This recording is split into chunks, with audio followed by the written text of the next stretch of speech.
this is epic music coming. Put the music back on. And the production says no. We tried. And we also tried to say no to something, but fortunately, we just couldn't replace Reigns with some sort of other international Asian celebrity. Oh, couldn't? Yeah. Oh, okay. We tried, guys. We'll just be left with hidden muscles himself. Trying to get the sheep stand up. Oh, it's happening. Hey, there you go. Have to stand up, especially after all those RPs last game. I feel like you put a lot of effort into that. I did, and I'm proud of my work. Are you bashing it? Quite difficult. difficult. Is that a sheep or is it a cow? That's a cow. He said sheep. I said sheep. You said sheep. Is that a cow? I just said he said sheep, but I said he incorporating both of you. Are you sure you don't want to change your opinion on whether that is a cow or a sheep? I have no opinion here. It's up to you guys. It has little specks. It's a cow with a sheep fleece. Okay, don't fall over. There you go. So, I guess without further ado, allow me to welcome our latest panel guest. Hi guys. Of course, this is. I think you do some casting or something. I don't know. I was like practicing and just like shouting a bit earlier on. I don't know if you guys heard. I think the entire building did. No, it was a bit softer. I don't think they were shouting at all. Shame. I think Scorpio had to be like this half the time. I'm not making this up. Do you know that literally when we do production, they turn down Duvet? Yes. Reddit gets turned down because. Turned down for what? Just, it's not late enough in the day for you to get this humor, okay? Yep. Anyways, okay, right. Rit, welcome. Good to have you, friend. You. Obviously, you come in, you're like a package deal, right? I mean, you have both the casting prowess as well as being the owner of Exdee. Yeah, I mean, been involved in the scene in one form or another I'm like one of the old guard. Yep, yeah. And, going through the casting, back in the day, casting, then actually playing, then playing and casting, and now casting and having a team. So I've been through the entire cycle from playing up until casting now to owning a team. To be honest, we are right now at the pinnacle of esports in South Africa. This is where everything is going to start. This is where everything's going to start moving forward as well. I mean, it doesn't get better than this. It really doesn't. Yeah, no, I hear you. But I'm quite interested to hear a little bit more about Exdee. I mean, I realize you probably get asked until you're blue in the face, and probably still enjoy it anyway. Well, purple, This is why I have this color, so that I blend so let's it. get it. Why purple? Has anyone asked you why purple yet? It's a secret. No, come on. But has anyone asked you yet? Yes, everyone does. Everyone knows? Everyone does. Everyone asks me. Okay. All right. I was going to say, poor Devin. Should we just invent why it's purple, Reigns? I don't. Okay. Okay, you go for it. Hold on quickly. Cool. We have a 17-year-old player, TKC. Yeah. Okay? We have two twins. They just turned 19. Purple. What's the color of purple? We have an extremely young team. But they weren't even your original team. But now you can just imply that. You said make something up. I'm making something up. Come on, Devin. We would make something up. Ah.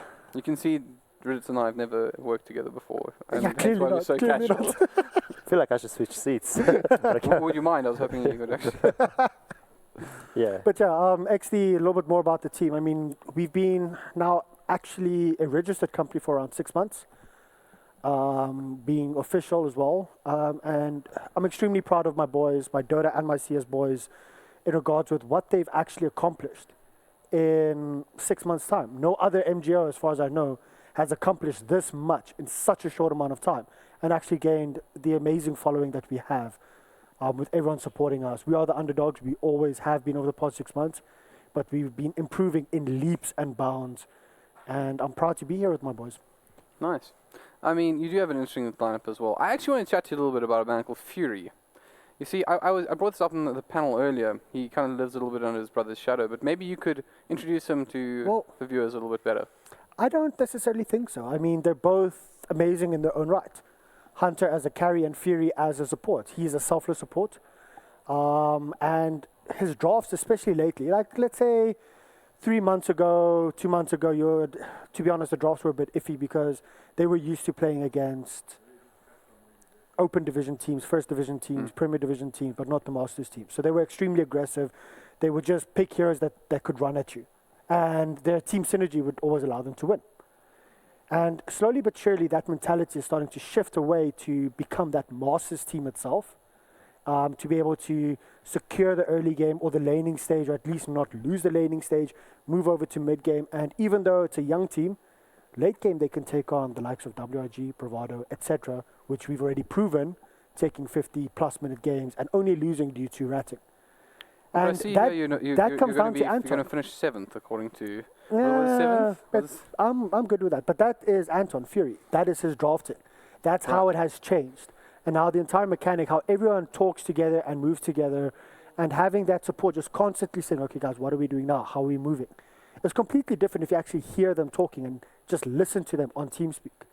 Yeah. How a couple of the heroes, how Rockley and Anton just calm down the guys. I mean, he's really mature for a 19-year-old when it comes to gaming. Everything else, he's a 19-year-old kid. Right, that's fair enough. That's fair enough. Yeah. And I mean, okay, so I want to ask you a question. I'm sorry, this is becoming almost a little bit like an interview, but I do think this is Yeah, something no, that a by lot all of means, people by all means. find, It's a great time to do this. So. yeah, I mean, just we run here. I mean, you guys haven't had the best sort of public, I would say, expectations. Is that a fair way of putting it? Like, people don't seem to think Exdee is going to finish too far ahead of this. But us here, we fine. kind of see you as a dark horse. I'm okay with that. We have our plans. We know exactly where we want to end at this tournament, and we know where we want to end at the Masters final. And we're ahead of track record. Well, we're ahead of where we want to be. Is that also a secret, or is that amongst the purple? No, but it's just, I'm not going to say, we want to become, or we want to be here. Commit. Tell us where you want to be. Where I want to be is first, but we won't get there this tournament. No, but fair enough. I like that. Good. Yeah, one day, hey. But looking confident, you guys, against VNR. What do you think the players feel right now? 2-0. 2-0. No, and that's not me predicting. That is what the players feel. So That they're going to win 2-0 against VNR? Yeah. Yeah. What Devin said. How do you feel 2-0. as well? Yeah, 2-0. Supporting the boys. Supporting the boys, and it's not just bias. That's actually me going according to... So if you have a look around a month ago, we won versus VNR in game 1, 2, and 3. We lost. That was throws, but my guys are still young and they're still getting a couple, because that was literally in the midst of when we were changing over the entire way that they play. We played last week an online comp against VNR, won them pretty easily, beat Pulse as well pretty easily. I think we should have those games under the bag. Against some of the other teams, we've matched up pretty decently up against XTC, Energy, and WRG as well recently. So looking at those top 4, we actually, I think, do better against WRG than we do against XTC. Is that an ominous statement? Is Yeah, XTC coming? The thing is, XTC is next for us. Right, okay. And then it's WRG. Wait, yeah. Bold words. I mean, I like it. No, I'm not saying we're going to win there. I think we're going to remember this differently. We're going to remember that's this. the track record. We're remembering this as DotA2 said, Rid said, they were going to win this event after beating both Exdee and WRG. Yeah. No, to be honest, I'd probably put us around the 5th mark, with hoping to get that 4th position. So what makes the guys happy? Where would they go like, cool, this is a good day at the office? 5th, hoping for that 4th position. Great, okay. Set realistic goals. Well, I feel like we do have to give a little bit of attention, though, to your opponents in this one. Of course, by all means. Muzzy. Good old VNR, right? As in Muzzy. Why as in Muzzy? I'm just joking. I have to give a bit of banter. The VNR boys, to be honest, they are also underdogs. A lot of people, if VNR performs well, they can even beat Energy and XTC. They can. They have a lot of the players to do that. It's just they're still busy finding their synergy. When they have it, they are extremely good. It's just a 1 in 5 shot sometimes, 1 in 5 games, then they play extremely well where you think that they could play towards. And let's just hope for the next 2 games it's not any of in that 1 of 5 chance, if you know what I mean. Fair enough.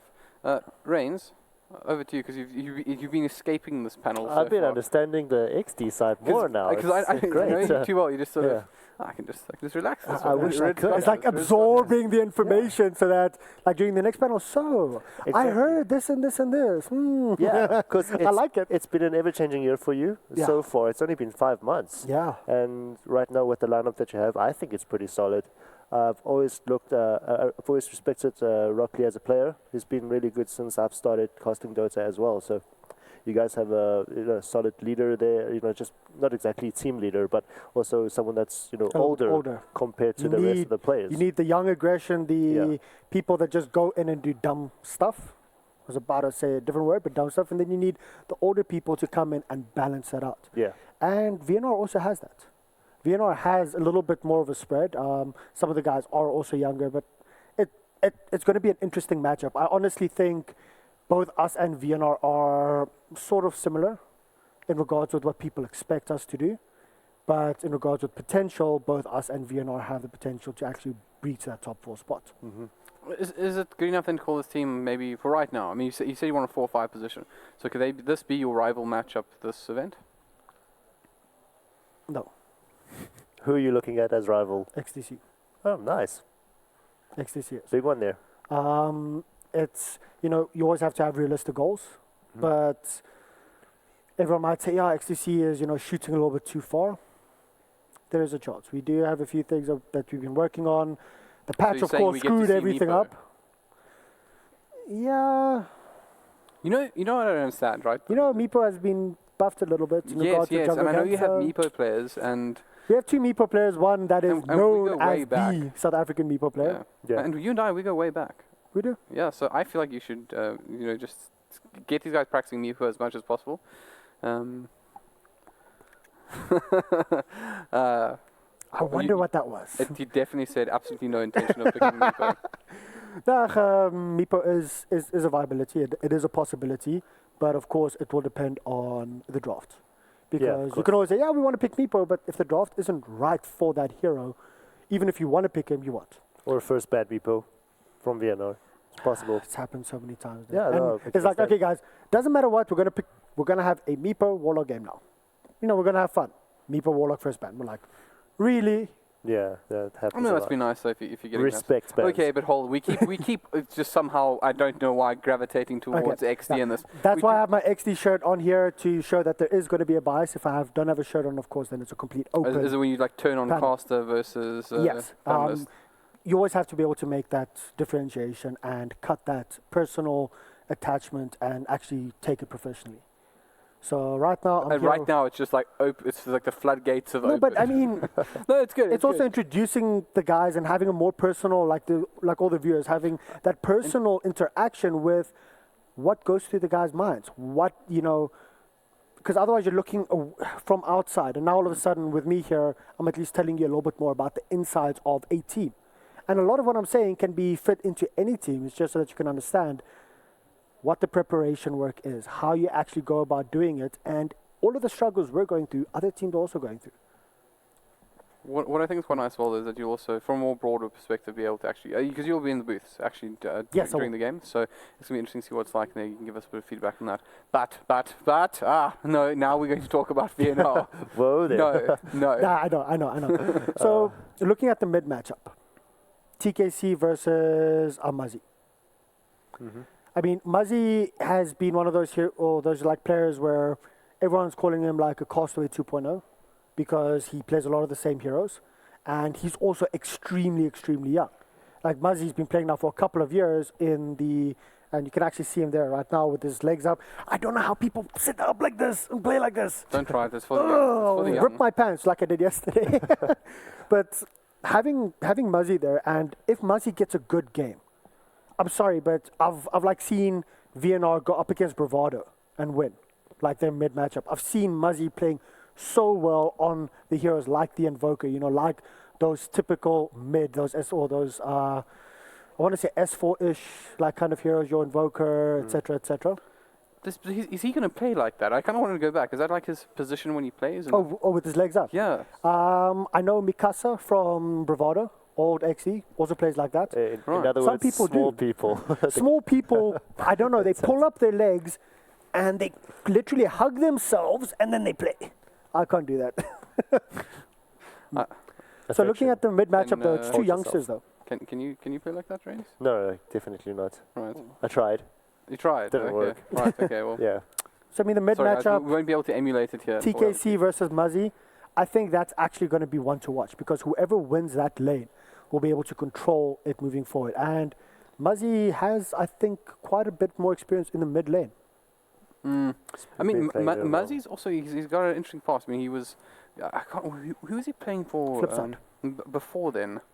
Trying to go like further back. There was a Sky BZK or something. Sky or one of those teams. Something like that, yeah. Because I'm trying to think, I remember, and I feel like it was actually the XTC Rain, that like old XTC, that I remember them playing against, and there was some heated discussion, as I recall, involved in that. So Muzzy's actually, I mean, the point I really was going for is Muzzy is actually, he goes quite far back at this point. He does. And he's so young, and he's been like involved in the scene for 3 years already. Kind of actually, because it's funny you say he's kind of a castaway. I actually almost, I likened him to a little bit of Odu actually, in some sort of weird way, where he's sort of kind of, Odu started out from like a much weaker side, if you recall. He sort of built his way up as a mid. I understand. And Muzzy has kind of moved the same thing. So Muzzy, maybe you should start looking at that 4 position. But I actually do like him. Looking at the carry, Cotta, coming through for VNR. This is something we can actually talk about. Everyone says APG. Didn't you and I can't remember if you were in it. You and I played in a clan with Cotta, didn't we? No, I wasn't there. No. Okay. But everyone calls APG the pub star team. No, not anymore. Not anymore. APG had 5 pub stars.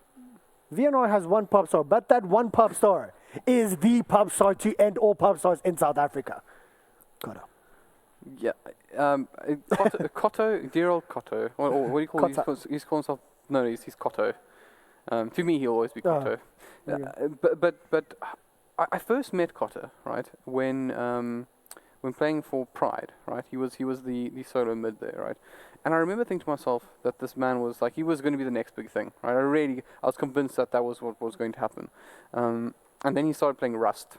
And then and that pretty much ended that. You know how many careers were killed by that game? Pretty much. But this is a man of insane mechanical talents. Like, possibly one of the most gifted, naturally talented mechanical players in South Africa. Technical. But he's never really moved beyond that point, right? This is the first time I think I've been aware of seeing him at one of these. In fact, it must be his first LAN event, surely. I think he's actually played in a couple of DGCs before, but I think at this scale, definitely so. And it's going to be interesting to see how he takes, because there are clear differences between the way that he actually plays versus the way other carriers play. Other carriers will try and take control of the side lanes, try and split push a lot more, try and gain more across the entire map, where he will focus a lot more on his jungle. You know, and that is the pub mentality coming in, because if you're playing 5 or 6K MMR pub on EU, and you have to rely on yourself first and foremost. It's not the right way to do it, but you have to. So you try and secure your jungle farm, try and rotate around your jungle and be as efficient as possible, because that's the safest place to farm as soon as your supports leave. And he brings that into his team, which isn't a bad thing. But as soon as you start putting pressure on that jungle, and if you can do it successfully, he needs to move out into the lanes, and I don't think he's comfortable doing that part just yet, in regards with relying on his supports or communicating to supports to back him up, or at least ward where maybe he should turn off his music when he's playing. And so actually listen to his supports, maybe. I don't know. Maybe I should be in the VNR booth. Show you something. All you'll hear is Cotta's music blaring. But anyways, right. So. But an amazing individually skilled player. Probably out of all of the guys, he probably is the highest out of both of these two teams. Right. Well, again, it looks like we're about ready to move into the draft now. Awesome. So. Good timing on that one. Cotta hopefully will get something interesting. He's got like some weird here as well, right? He's got like a Tinker and that sort of thing. But he's not playing the same position. Okay, so he's not playing the same position. He's playing core. He's playing full on carry. Full on carry.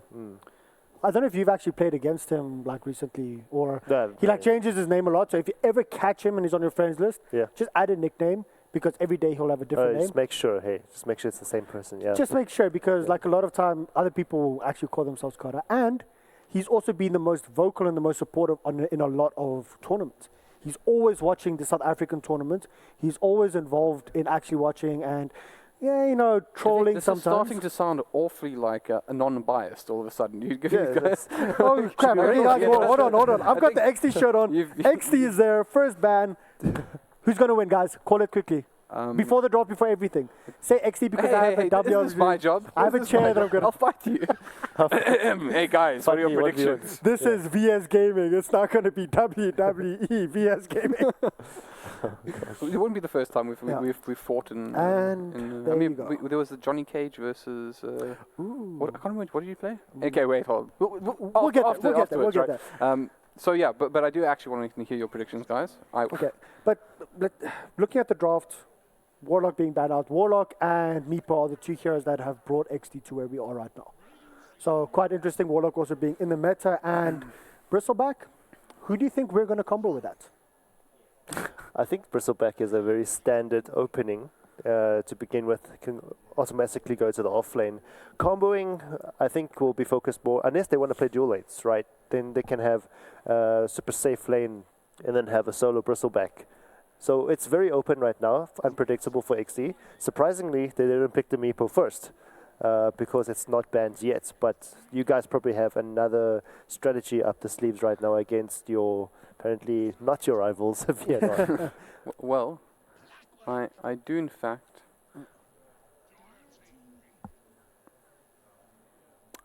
And there you have it.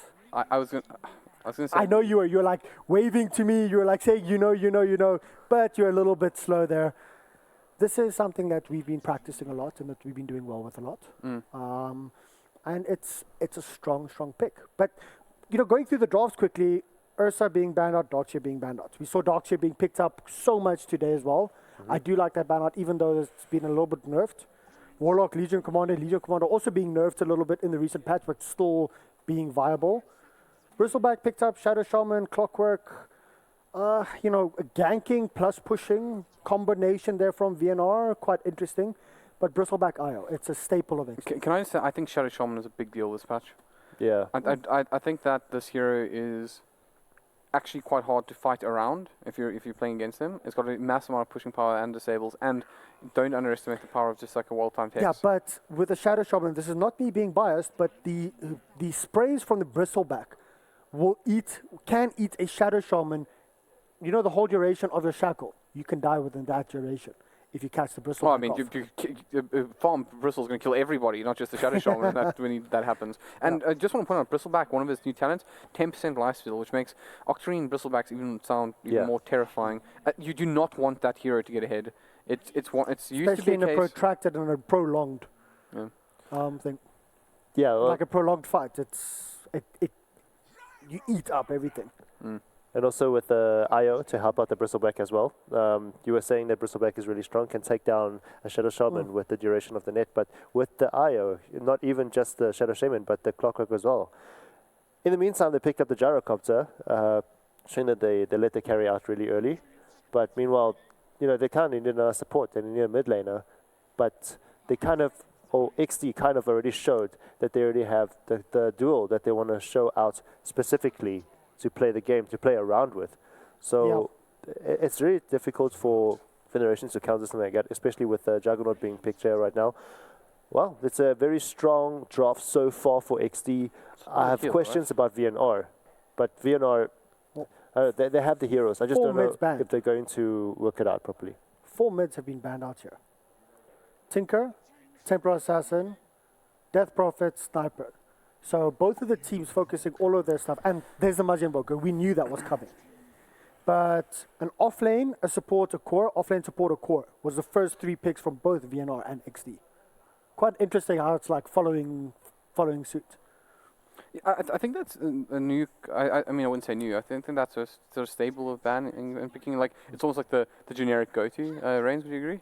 Yeah, it's been going on a lot. It's the Templar Assassin, the safe ban.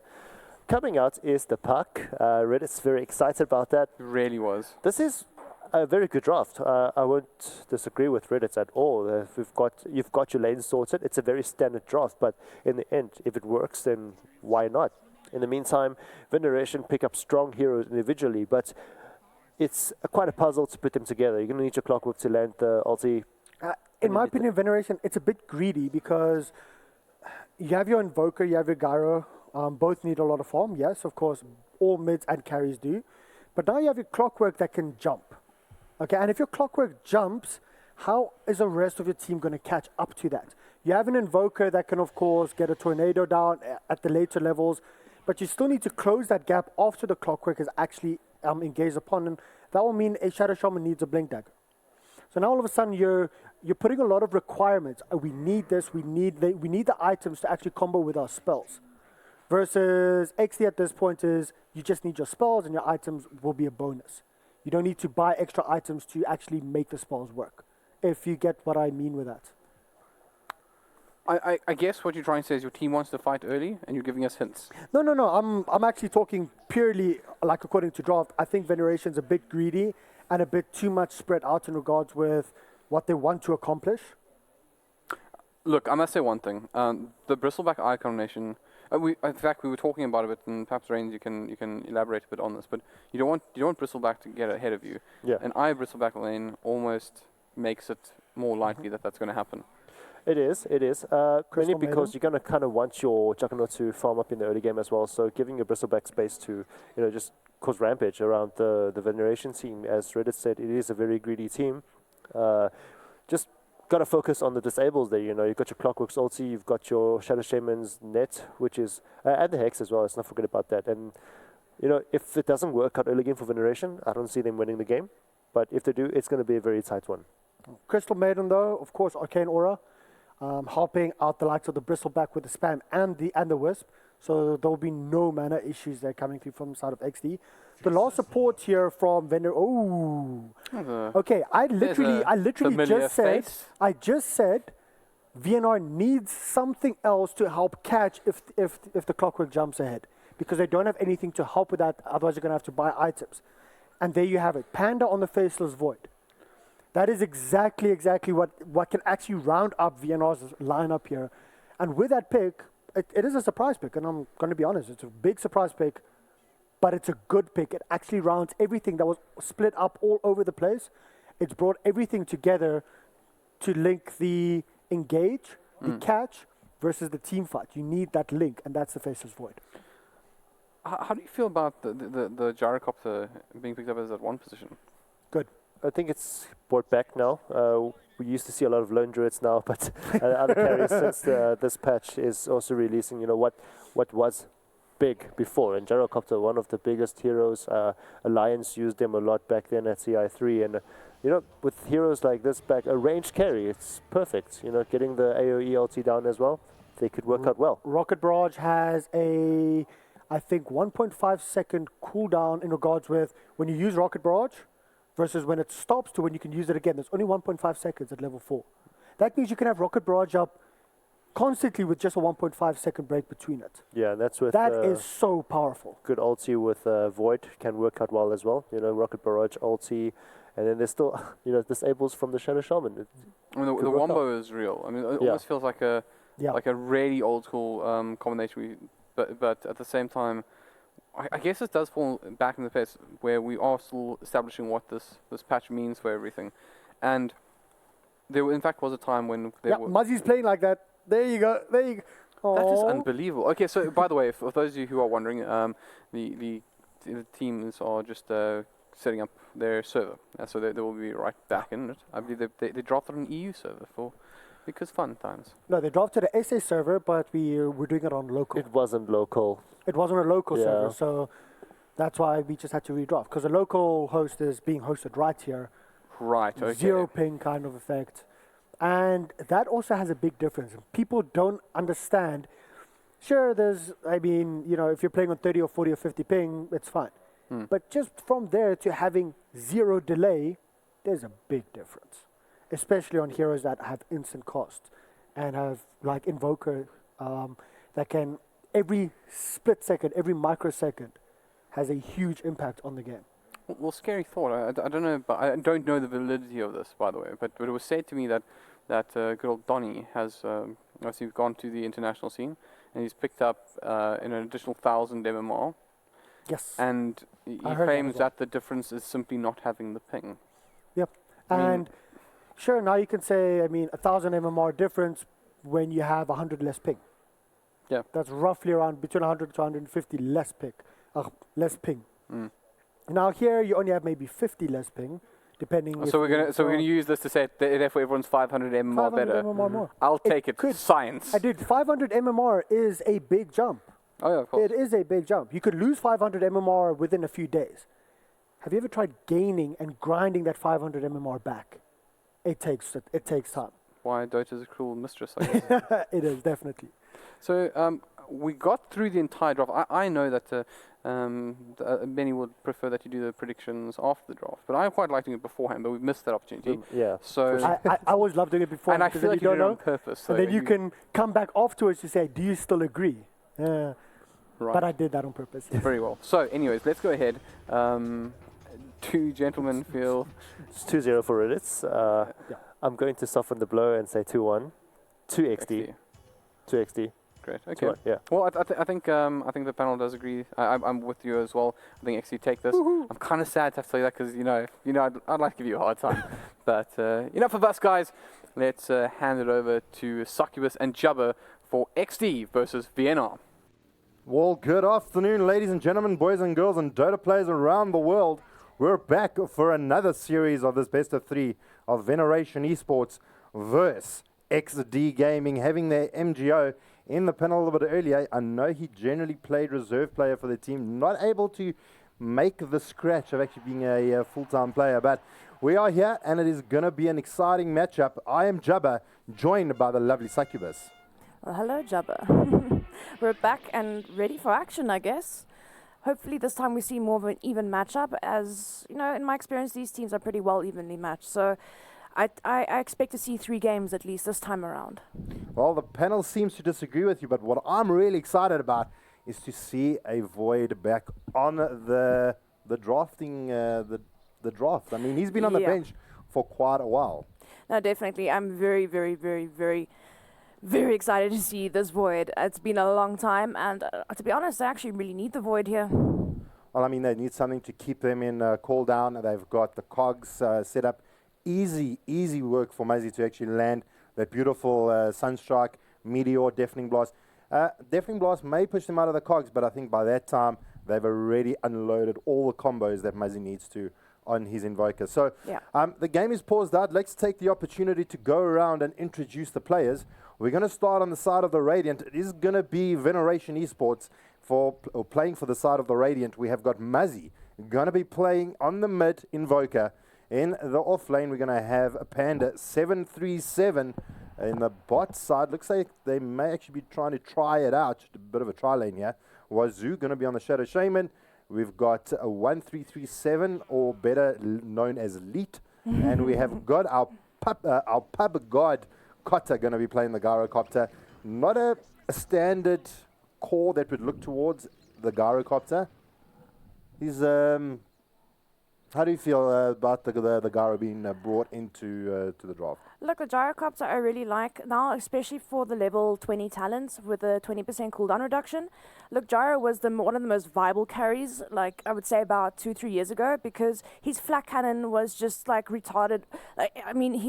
His flat cannon was on cooldown, like I can't even remember, but it was really close together where he could just completely outright outfarm anyone because of that flat cannon cooldown. So now I think it's very viable in this meta. Now with that 20% cooldown reduction, you could definitely see one of the carry Gyro come back, and I am loving it. I really am loving it. But again, you can also tend to see that Aghanim Scepter global presence, and it also stacks up really well with the Void ulti. So I definitely do love this pickup. It's not something we see often, but as this new patch has arisen, we're going to be seeing teams do some unexpected things and things we don't necessarily see that often anymore in the current patches. But this for me is a brilliant change. I've actually been waiting to see a Gyro come into action again, especially, like I said, with the cooldown reduction. It's going to apply to his flat cannon, it's going to apply to his items, BKBs, anything he decides to get, he's going to have a cooldown reduction on. Oh, that is going to be a big change. Well, that wraps it up for the side of VNR. Please go ahead and make the introductions for the side of XD. Well, on the cuddly little Crystal Maiden over there, we have Fury, playing alongside his brother Hunter, the classic pub combo of the Crystal Maiden and Juggernaut. Oh, that's absolute terror. Then we have Old Man Rockley on that IO. Keeping it BS, I believe that is Japper playing the Bristleback. That'll be comboing up over there. And then last but not least, TKC will be taking the mid lane with that puck. Well, that rounds it out for the side of XD. I know IO's also had a massive I'd say spotlight in this morning. Actually, the Arcana actually got released for him.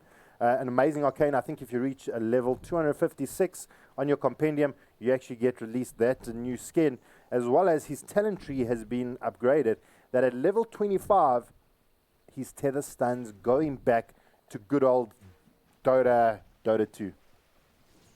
Yeah, it's going to be... I can't wait. It's going to be really good. But, I mean, we do see Muzzy on his signature hero, once again, the Invoker. Once actually spotted by Anthony Null, who used to be his previous MGO, saying that it was actually Muzzy's best hero. So I expect some big things out of him this game, the M-God. Well, we're going to see. I mean, we saw a good performance from Castaway this morning from WRG, playing a mid-invoker. He did really well, getting some good last hits, good couple of denies. According to the new patch, it is a huge deny mechanic that's going to really boost your lane and try and get you the advantage. No, it really is. And I mean, it looks like he's going to go for the famous Exdee build, so he's going to go for the map sniping. And to be honest, it does make sense since you've got the clockwork that can cogs you in, battery assault, so it should be an easy Sunstrike, along with the Shadow Shaman who can shackle you. So, I mean, it makes for extremely easy Sunstrikes. And of course, if we do see the homing missile, skilled up onto the gyro, it also makes for an easy Sunstrike. So Muzzy's going to get some global snipes around the map. It's going to make for a lot of communication coming out for the side of VNR. It's going to be a good game. I mean, both drafts look really terrifying. Any of these cores tethered up with an IO can really do some amazing work. Bristleback IO, Juggernaut IO, absolutely phenomenal. And also just, I mean, that tether plus bottle plus regen that he gains is just going to be able to give his allies just that extra little bit of sustainability. So there's going to be a big deal for them. Rock Lee trying to get himself up to that Urn of Shadows, help him out, help out his team. Mid lane though, TKC actually on the opposite side of the hill taking quite a bit of damage. Sunstrike, is it going to land? Ooh. Not yet, but as he gets blocked out, could be first blood. TKC, playing super aggressive, getting punished for it and paying the price, going down. Unfortunately, the creeps blocking him out and getting... that was just... Unfortunately, he tried to phase shift the all-important Sunstrike, and unfortunately, the Sunstrike did land on him, and then he didn't have any other way to escape, and of course, getting creep blocked there, as we saw, easy first blood for the Invoker. Well, looking in the top lane, it seems like it's going to be a little bit of a hard one. Panda 737, he's got... All right, well, we have the replay up on stream. We saw that first blood coming out there from Muzzy taking down TKC. Being blocked out from those creeps. And now back to the actual stream. Panda 737's got that leap. Going to be able to go back in time. But in the meantime, bot lane, Wazoo being able to pick up the kill on Rock Lee. Did the Sunstrike actually connect? Yes, it did. I mean, it was easiest Sunstrike of Muzzy's life. IO just got shackled, and Sunstrike, and just another little nuke to follow up there with the Ether Shock. And of course, I mean, he's only got battery assault level 1, so just an easy engagement there on the IO. That's very easy Sunstrikes for Muzzy at the moment. But this Bristle, Jup is actually causing a lot of trouble here for Kotta. So, I mean, getting the kill on Bristle getting the kill on the IO, keeping the Bristle's mana regeneration just down just for a little bit longer, just something that Kotta really needs in this lane. But he does have a magic stick available, so he's going to be getting a lot of charges on that. Oh, wait, he hasn't got it yet, so yeah, I'm actually looking at the Bristle. So I think Kotta actually really does need to get a magic stick here. It's something you absolutely need to get against the Bristleback, as well as a Bat Rider. If you face any hero like that, magic stick is a must. Well, I mean, not having the magic stick just yet against the Bristleback is going to cost them a little bit. But I mean, it's not something that they can't catch up on. But all of a sudden, one elite getting caught out in the jungle over here. He couldn't actually knock through the cogs, and he goes down as well. So, I mean, unfortunately, being caught out, I mean, that is almost unforgivable. I mean, going out to the trees, not being able to get himself out of the cogs, trying to protect himself from the Bristleback. Absolutely devastating for himself. No, but it's easy catches here. It really is easy catches. Meanwhile, look how the Void's busy doing here. Panda 737 actually doing pretty decently here, and being able to evade a lot of the damage with that Time Walk as well. So, I mean, just trying to steal some XP here from Fury by the looks of things. Looking for that bounty rune, but it's been taken, I'm afraid. Shrines are going to be up very, very soon as well, so that could be a little bit more of an advantage here. Well, something to note is that if Crystal Maiden gets your Frostbite off, that is a route and the Void is not going to actually be able to jump out of that route, and are going to be a little bit of a problem for the Void should it come to the point where he needs to actually remove the damage that was taken. So a little something Panda has to be a little bit precarious about. I mean, it could cost him his life if he plays it incorrectly. But I mean, Crystal Maiden, we got Fury in the jungle, farming it up pretty chilled. I mean, things in the top lane for Hunters not going too difficult. Yeah. In terms of last hits. Well, it looks like a rotation might be made onto TKC here again, but it looks like the Clockwork's not looking to gank mid again. Looks like he's going to try gank the lane here with Panda.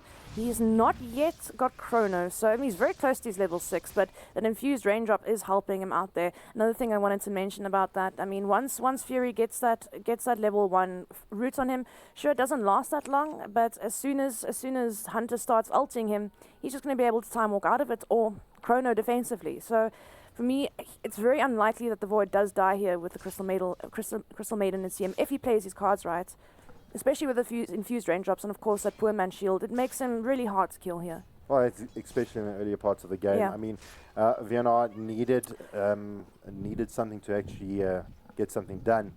Let's take a look in the mid lane though. TKC has actually got Invis trying to find the kill here on Muzzy. Here he comes, throws out the Waning Rift, going to silence him out, drops the Dream Coil. Losing orbs are going to be good enough, but Muzzy quick on the fingers, goes to Ghost Walk. Leet is in the vicinity, going to actually get the cogs down on TKC. We got the instant TP here from Rock Lee. Can that rotation make a difference? Leet losing his life, TKC walking out by the skin of his teeth. Unfortunately, he does not have enough mana to get the Sunstrike going either, so he can't even snipe TKC at the moment, unfortunately. It could have been a nice Sunstrike for him. He had a nice vision of TKC there. That was a beautiful rotation coming in from Leet, almost predicting the perfect rotation coming out and finding the kill on TKZ. Being super aggressive, being invis, but smelling something was up and actually then finding the kill on Leet. That was spectacular. Oh, Bristleback. Ooh. But that, the tether kind of just, the wisp on the map kind of always just allows your core to survive, take a little bit more extra damage. You always got him in the vicinity, and the amount of cool sprays in the meantime, Fury taking a knock to the Clockwork. 1-3-3-7 being damn annoying on this map. And you don't generally see Clockwork rotate this early. It's quite refreshing. a roaming clock, maybe. A roaming clock. It's pretty Maybe. legit. It's working out for them so far. I mean, leveling up that battery assault instead of course, his cogs and rocket flare. It's a pretty new strat because normally you would, coupled with an invoker, you would use a rocket flare to gain a little bit of vision before sun striking on the map. But I mean, this roaming clockwork being extremely annoying to this little Crystal Maiden, redeeming himself after dying mid-day to the puck. But now it looks like he's going to head over to the bottom lane to try do something there. Well, I mean, Shadow Shaman new to the draft. I mean, he hasn't been really picked up in the current meta. I mean, the game, the update has been done. In the meantime, TKC, him going down to Mr. Leet. I mean, where? Yeah, TKC just in the right place at the right time. Got off his full combo onto the poor Clockwork. Tried to cogs out of it, but unfortunately, nothing he could do. Last right click. Goes down. Just feeds a kill to this puck, and she's going to have a very, very early Veil of Discord. That's going to be quite scary. Yeah, it's gonna be really tough for them to actually break the backs here for the side of these two enemies going a ham to one another. Wazoo gets the shackle off here onto the bristleback. Jappa trying to get out. They're going to commit the ball. Here comes the Sunstrike. It's going to be good enough, and they take out Jappa pretty easily. I mean, Bristleback really good against right clicks, but suffers against the right clicks of heroes. Or does really well against right clicks. It suffers against some magic damage, but only if you get in the front of the Bristleback. So, I mean, after the chrono, you realize, wait, I can't hit him from the back. Quickly jumps around to the front of the Bristleback, but they do commit quite a bit to kill that Bristleback. It's Sunstrike, it's Chrono, and it's Gyro Ulti. Granted, Gyro Ulti has got a very low cooldown, but Chrono at this stage of the game is quite a long cooldown. Well, Rock Lee does have his bottle up, but Chrono is down for the moment, so it's going to give the opportunity here of Exdee to just have a little bit of breathing space for the moment. We'll see how much they can actually move around the map. Smoke does come out here for the side of VNR. Can they find TKZ? Wazoo trying to close the gap. Easy illusionary orb out, and he's going to be pretty safe. He'll be relatively safe for now, but I mean, if we just look at the last hits and denies here, and actually stand on the net with, where do we stand on the net worth at the moment? Surprising, actually not surprisingly, TKC at the top here, almost by 1,000 net worth. Well, actually about 500 gold, so it's actually not that far behind everyone else. It's actually relatively even amongst the cores. Well, we did see it. Let's take a look at Invoker really quickly. We saw Castaway getting his Hand of Midas. Muzzy's also gone for his Hand of Midas.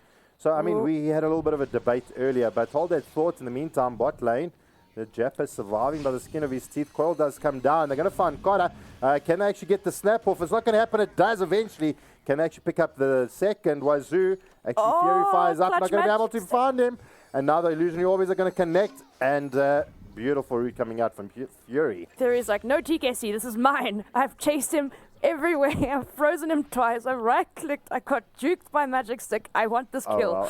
And Cotta tried so hard to actually survive that.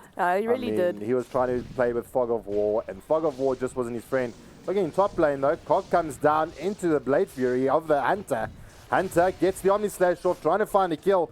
Elite absorbing quite a bit of that, but he's going to be able to walk away with his life. In the meantime, the gank coming out here from Exdee, finding the kill on Muzzy, and he goes down as well. Yeah. So, I mean, 11 minutes, 30 into the game, sitting 5 and 6 in favor of Exdee. Well, it looks like Fury and 1337 are going to battle it out here again, but the battery assault is just a bit too much for her to do anything with. She's trying to run away. That battery assault stunning her to pieces. Can he actually get away? Does a timeout. Ooh, And is it enough? It is! Fury, can he dodge through the creeps? Where's the flare available? The cog's not available. No more. Mango! He could mango flares. Is the rocket flare going to be available? Is he going to be able to find it? And he's actually just... Oh, the coil comes down, cancels the TP. And, oh my gosh, he doesn't find the kill. And Fury got the Tranquil Boots, going to be able to regen up that health. Fury dodged Sunstrike and Flare. Look, Flare was on cooldown, but I mean, jeez. I mean, the amount of effort it took. That should have been a dead Crystal Maiden, but in the meantime... they're going to catch Void. the out. Panda in the wrong place at the wrong time, my friend. Walked up that hill. Surprise, surprise. There's a silencer on the puck. And just the abuse of the Hunter. And they pick up the kill. It looks like the Bristle and... Well, it looks like Jappa and Rocky are going to find a Wazoo in the jungle. Don't think he gets out of this alive, friends. Well, Leet is around, drops the cog, saves Wazoo. I mean, look at that, hopping out a teammate. That's what Dota's about, guys. Definitely is what Dota is definitely about, but I mean, they're finding Pickles right, right, and center. This has been quite an active game here, and it looks like we have TPs into mid. Panda does have Crone up again. Maybe going to try find a pick-off here onto TKC. Oh, they drop the ball. They drop the meteor. The Sunstrike comes down, so is the flare. Muzzy cleans out that kill and breaks TKZ's 6 times kill streak and adds a pretty 582 gold into his backpack, getting himself ever closer to that Aghanim Scepter that he's building towards. They really are trying to take their first tower of the game, but I don't think it's going to happen here. Way too many rotations coming in. Oh, but all of a sudden we've got TKC down, but Exdee wants to get aggressive. And they send all 4 players of Exdee into the mid lane. They're looking for something, and the problem is when Chrono's down, your Clockwork's not level 6. There's not much you can do to contest this push. No, and you've well, maybe they're going to try and do something. Does Muzzy have anything online yet? Everything's on cooldown. You're going to just thrust out the Spirit Forge. Going to be able to reduce that. That minuses your armor. Maybe this is a tier 1 siege. Could it be? I think they definitely can do this. I mean, 137 can just delay it as much as possible. What lane? TKC pretty much solo kills Cotta. Oh, he just respawned as well. IO doing IO things, relocating a carry or a bristle in, and yeah, that's about it. Oh, I've been disconnected from server. That's... Oh, the game does not enjoy you. But, well, hurry and get yourself back quickly, man. I need you.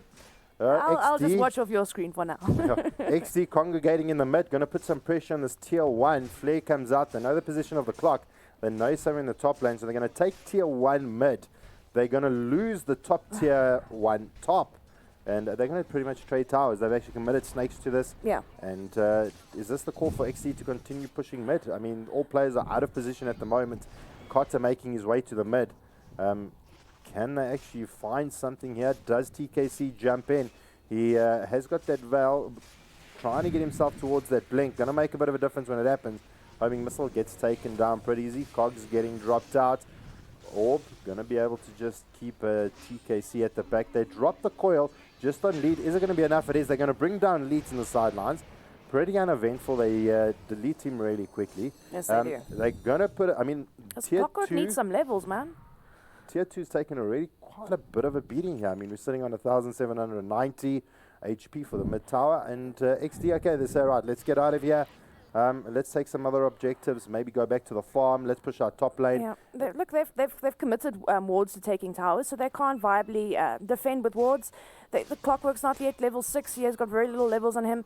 Chrono just got up. So for me, it's just they can't really contest the push right now with the Bristle, with the Silence, with the Jug ulti. I mean, Fury is pretty scary as well on the Crystal Maiden at the moment. I mean, that ulti's up as well. It does a massive amount of damage.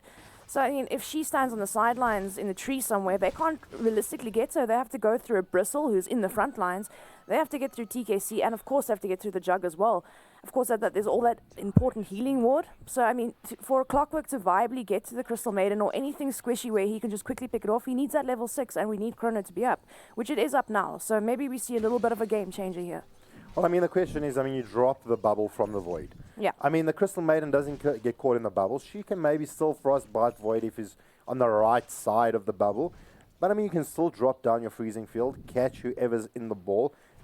If the Void elite catches the wrong people in position, then, it can turn into a little bit of a problem. So, Panda, he's going to have to really make sure that he's on the right side. He catches the Crystal Maiden on the very far away of the TKC bubble. being brave here, they might have sentries mid. He's taking a big risk here, but he is in the middle of two very squishy heroes. How many Invis runes has he actually picked up here? But he's deciding to jump in, drops the kill, catches 2 Cotter. Huge amount of trouble. The relocate coming in from Wisp and the Bristleback. Wazoo decides time to get out of here, boys, saving himself. And, I mean, that relocate. Unfortunately, not in time to cancel out the TP over there. They could have maybe potentially gotten the 2 kills there, but definitely Cotter the bigger target there. No, absolutely. But, I mean, how many times has TKC picked up Invis? Every time I look, he's Invis. Yeah, it has. RNG has been with him here. Panda going to find out Old Man Rockley. Not going to be able to get the kill. Maybe he can land a Chrono onto these two. Oh, but he catches Jeppa. Not the right target you want to go on. The Rockley is the target. They've shown their hand. Panda trying to chase him down. Lee, can they get him into the cogs? He's got no mana. He's going to use out the battery assault. But here comes the Sunstrike. It is going to be good enough to bring down the IO. If he had the Arcana, I'm sure he would have lived. And in the meantime, I mean, TKC and Fury just pushing down the mid lane again, getting that tier 2 tower even lower. They committed quite a lot for an IO there as well. Luckily not committing any ultis like a Chrono, because that would have been a little bit of an overkill, and they wouldn't have viably had anything to defend the tier 2 push that's inevitably coming. Or even the tier 1 here, the top lane. Most insignificant tower, but they are going to try to do it nonetheless. Well, TKC trying to make a play onto Muzzy. He goes instantly into Ghost Walk, keeping himself alive. And Hunter, TKC, trying to put pressure onto this top tier 1. The rotations are slowly coming in. Shadow Shaman in the vicinity. And Tornado comes down, catches only Hunter. They've got the healing ward down. They've taken the top tier 1 now as well. Yep. So objectives are really looking good here for the side of Exdee. It really is. But like I said, once you have the Clockwork at level 6, that's online. He's very close to his, well, not very close. I would say about 1,000 gold away from that Blade Mail. Things could swing in the favor of VNR very, very quickly. And of course, Void landing those all-important Chronos, getting the combinations of getting that Meteor down, massive damage that Invoker can do in a Chrono, as well as the Gyro. It's going to be absolutely massive. And I mean, they can also push towers pretty efficiently with the wards. So, I mean, it's still, they can clear creep waves quite nicely. So the game could still swing back in their favor very, very quickly. I don't think they're that far behind. Well, I mean, okay, a question that I have is now the meta's changed has changed a lot. One of the items I'm specifically looking at is the Mask of Madness. I mean, Yes. you can now disassemble it. Yes. You can pick up the Maud Mask, pick up the Quarterstaff. You can disassemble it a little bit later to actually build into something. Hold that thought, though. Leeds jumping in, getting the cogs onto Jappa in the sidelines, though. TKZ finding the kill on Wazoo. The bubble comes in. Strike is going to be good. Deafening Blast on 3. And Wazoo still staying alive. Tornado not going to actually work out. Blades are going to keep him from taking damage there. Cotter appearing to the party. Omni Slash from the Jugger comes out. Cog is going to do a little bit of work there. And now Japa going to be trying to be targeted down. Can he actually find the kill on Wazoo? Wazoo needs to get out of there. He goes down, being a little bit... them stacks. Do not underestimate the stacks. Can they bring down Japa? Quite a little tanky bugger. Caught in the right position. But the kill going in favor of Muzzy there. And the Jug actually getting out as well. So, I mean, all good. They got the tier 2. Yes, they lost 3 heroes. But, I mean, Bristle just kind of focused the whole team outwards. Like, hey, don't come after me, boys. Come here. Let me stack you up. So, almost getting 2 kills out of that just because they had to chase. But, yeah, definitely in the favor of Exdee there. No, absolutely. Tier 2, and, I mean... We're gonna have the opportunity to re-watch that replay. It was absolutely chaos what was going on there. So you can see the bubble came down, Sunstrike, Meteor, the Deafening Blast catching out 3, and in the meantime Hunter trying to get out of there. Cotter just comes to the perfect position, tries to kill down Hunter. He doesn't actually bring him down eventually, but they do bring down Jap on the bristle back. But we're back, and yeah, at what point do we start seeing the teams jump into rush? I think we can start seeing the team jump to rush in the next 5 to 10 minutes. But I Jug is really good at taking it down. Jug is, but they need to create space. They need to pick off these heroes first. But it does look like we have TKC in a lot of trouble here mid. Well, they've got the coil on 2. They've stunned out Leet. The Hunter decides to go on to the clock. Finds him. The sheep comes out. They're trying to bring down Wazoo. Going to be good enough. And they take down 2. They're going to try and clear out these snakes as quick as they can, as they're doing a little bit of damage here to this tier 1. A little bit closer, and they would have probably lost the tier 1 for those 2 kills. So, and I mean, here's the call to rush. And this is the call to, I mean... There we go. I mean, like I said, they need to get the pick off or 2 before they can viably rush, because there's a chrono, there's a lot of things to worry about. Yeah, there's clockwork, there's chrono. You can't viably actually rush safely when those things up. So you need to get 1 or 2 of those heroes down, bait out the chrono. Let's do it, boys. Now we can rush. Well, Sunstrike knows that they're actually in the pit. And let's see if the VNR's got enough balls to jump into the pit here. Throughout the Sunstrike, they've got the AMP. Jeff has normal mana. They're going to pop the ball. They catch out 3. Panda trying to make a decision here. He gets rooted out. Can't find a choice. He goes down. Pays for his sins. TKC taking a huge amount of damage here. Leet, he wants to find a target.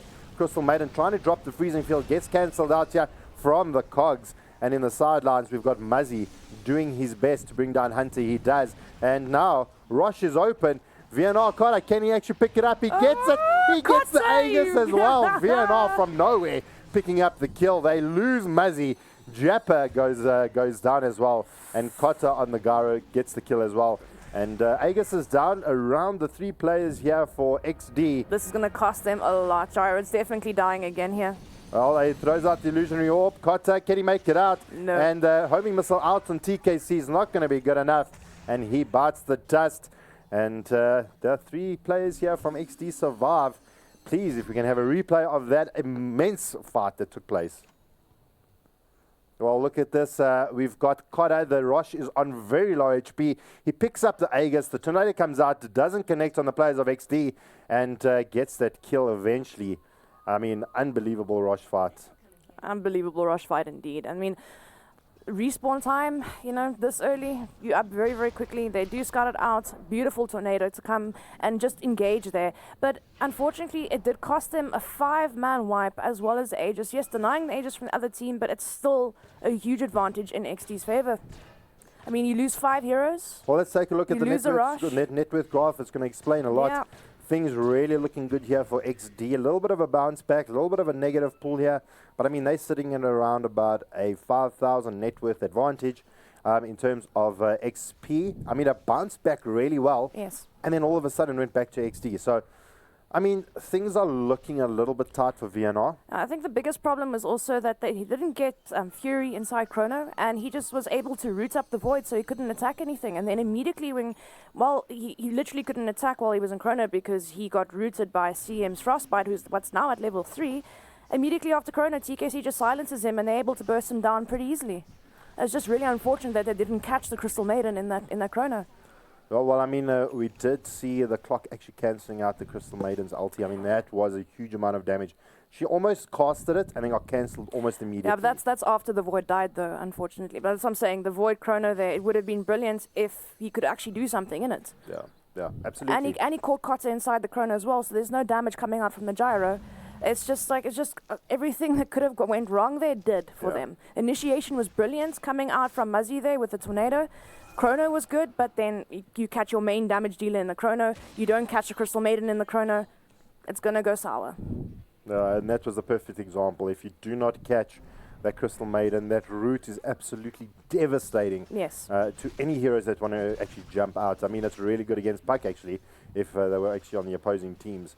That route, this patch has been the route patch, and everything's gone to route. But the homing missile does come out. They're going to try and pop it down onto Jappa. He's going to face his back to it. Not going to take too much damage. Don't know if they actually want to force into this. They've actually smoked up on the backlines here. So has VNR.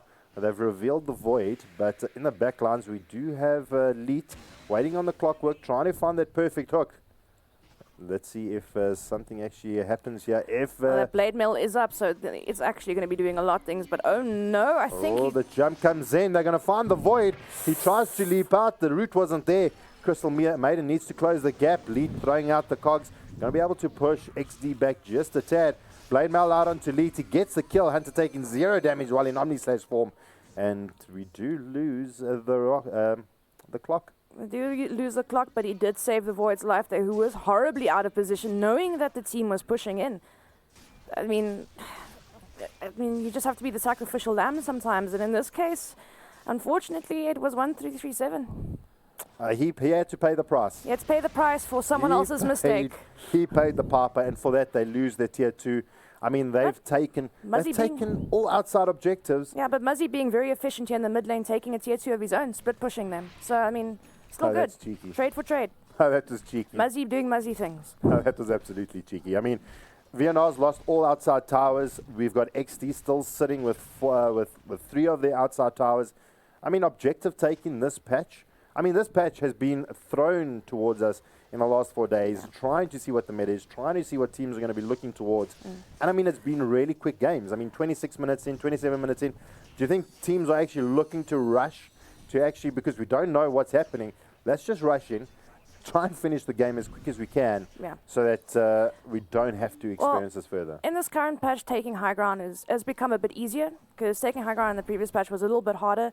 So, I mean, now the catapults do a lot more damage, right? I think it's like 250 or 260 more damage than they used to, percentage-wise. So, I mean, and there's 2 of them that spawn with certain creep waves. So, I mean, like, taking high ground is a thing now. I mean, getting the kill on the jug there, we might see a massive chrono here if you can get it, but chrono's been used, so unfortunately we're not going to see that happen. Well, the locate comes in, trying to get the bristle back in. They find the kill on the clockwork, and now Rockley, he's going to get TPing back, taking the Crystal Maiden with him. Good trade. I mean, use chrono to kill off the void and the juggernaut, but I mean, they lose the clockwork yet again, being the sacrificial lamb yet again in this game. Well, Muzzy in a little bit of trouble, throws down the coil. Dust has actually been blown out. The frostbite coming out from Fury, and Muzzy paying for his sins eventually. I mean, you get away with it once. I mean, okay, fine. Getting away with it twice, unforgivable. And Exdee learned from their mistakes. Bring the dust to the party, and Muzzy goes down for it. Well, even if he goes, if the Crystal Maiden gets that root off in time, it doesn't matter if he Ghost walks. I mean, that root's going to reveal him invis anyway, so... Well, I mean, can they kill him in the root? That's the question. Can they kill him in the root? That is the question. It is a full level root. So it is going, well, the hero duration is now 3 seconds on that full level. So it is enough time with the amount of burst damage that they have to kill someone. Absolutely. Everything. But even the Puck CM can easily pick off a hero on their own. It's so much damage output at the moment, especially with the Veil of Discord and the Agnum Scepter now onto this Puck. So hunting we will go. That's the motto for Exdee at the moment. Hunting we will go. They'll try and find the clock. They don't. Clock throws out a random flare, identifying that there's the side of Exdee behind him. There's no one for me to die for. I'm not dying on my own here. But he has been saving people in this game quite often. The relocates in the mid lane comes in. They want to find the kill on Wazoo. The tornado comes out from Muzzy. Can they find it? They're going to try and bring down Wazoo. They do eventually. TKC picking up a kill there. Sunstrike coming out, not going to catch anyone. The relocates, takes out his teammates, and the hook shot missing out. Fury throws down the frostbite down on Leet. Can they actually find the kill here? They've still got a lot of XD players here in the vicinity, and he goes down as well. And pretty much, I mean, 2 down for the side of VNR. Exdee really showing dominance, sitting at 13:25 at the 30-minute mark. Things are absolutely ridiculous. They just have so much mana to work with. I mean, not only do they have the CM aura, but they've got the Wisp to keep regenerating their mana and their HP as well. It's just like, you know, fountain away from fountain, this team. And the relocates have been on point. So my question is the Wisp back? The Wisp has always been back. I think Wisp has always been strong.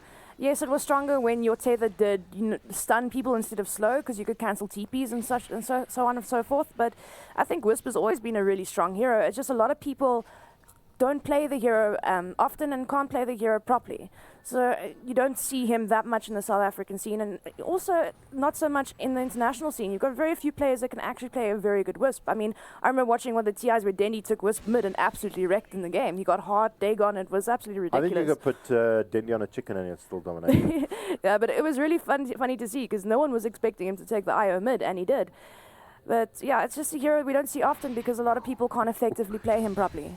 But it's still, for me, it's always been a strong hero. Yes, it was nerfed a little bit, but I mean, it's not that bad. And the slow is still good. It's not as good as a stun, obviously, that can cancel TPs.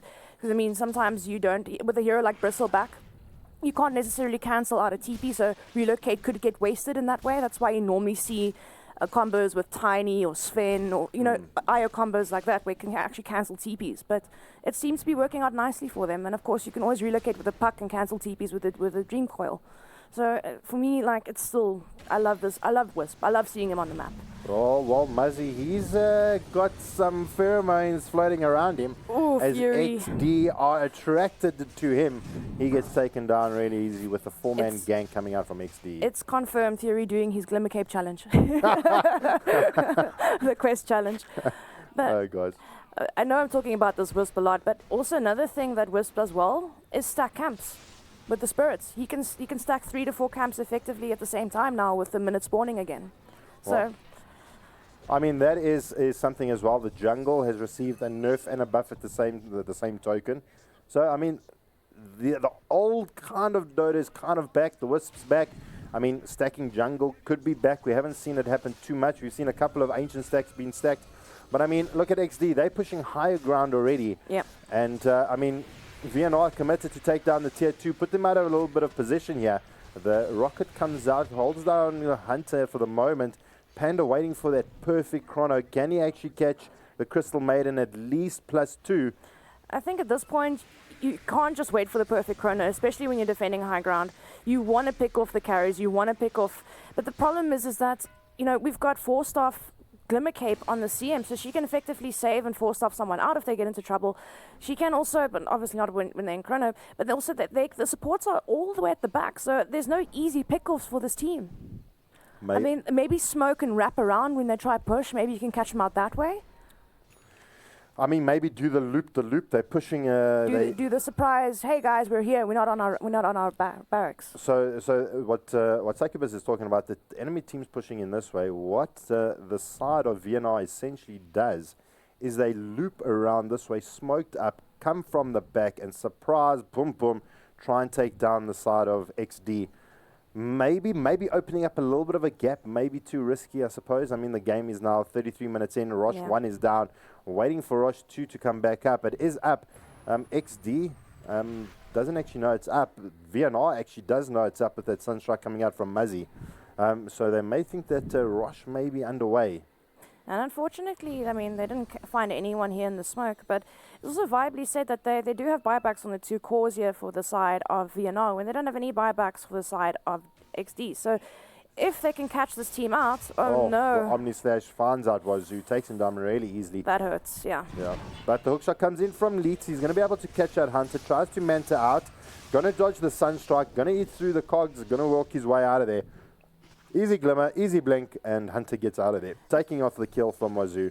It's still dangerous to rush though with Chrono and of course, you know, hookshot being up in 40 seconds. Oh, absolutely. Did you see the last devastating rush they had with the bubble in the pit? No, but Like, I wouldn't even like rush now. that went sideways. That went absolutely sideways. But again, Fury Rockley's positioning absolutely on point. There's no way they get chronoed. Well, I mean, they could get chrono, but they may not be able to kill the hero they jump on. So they've got the aggressive blink coming out here from TKC, trying to slow things down, silencing out Panda. They know they can only jump into the pit if Panda gets a good chrono. Leet in a little bit of trouble. He's going to go down pretty much free of charge. Panda trying to find that engage. Cotter drops the call down. Oh, Rush no. very low HP. And Jappa, Hunter, they get out. Aegis is on the deck. And been picked up by the Shadow Shaman from nowhere. And now the bubble comes out, catching out too. Aegis now being popped out here from the Shadow Shaman. So Aegis is now off the playing field. And they're trying to chase him down. Jappa, Hunter, they're going to bring down Wazuda. They do. And Muzzy kind of caught on the wrong side of the river here. Exdee haven't lost a single player yet. And they're looking for the kill on Muzzy. And yeah, Void just got out of there. You can just say TKC guard. I mean, he silenced that Void at the most opportune time. Gyro ulti was down, the two important heroes were down. It was almost the last tick of rush, and then TKC comes in, boom, silence you, Void. You cannot chrono. We can maybe get a replay of that, because that was... Oh, that was absolutely But ridiculous. maybe not now, since high ground is going to be pushed. But I mean, TKC just basically changing the pace of that team fight there. I mean, my hat goes off to him, hands down. Absolutely. Well, they're pushing up here for the racks. They've got Jappa, they've got Hunter. There comes the Sunstrike. Easy ball, four-staffed out. We've got the clock trying to find the pick-off. The Frostbite comes on, going to keep the root out. And poor Elite paying with his life. He goes down. TKC trying to clear out the creeps in the mid lane. Wazoo trying to make a player, trying to find TKZ. Just can't hold him down. Like, I mean, pucks are so difficult to hold down and control. As soon as you get that Jules, as soon as you get that blink, so hard. But EMP gonna land on, no, Jappa actually gets four-staffed out of it, but he gets shackled out. TKC, the coil does come down, gonna hold it to the two players here. For VNR in place, the call down gonna be used out.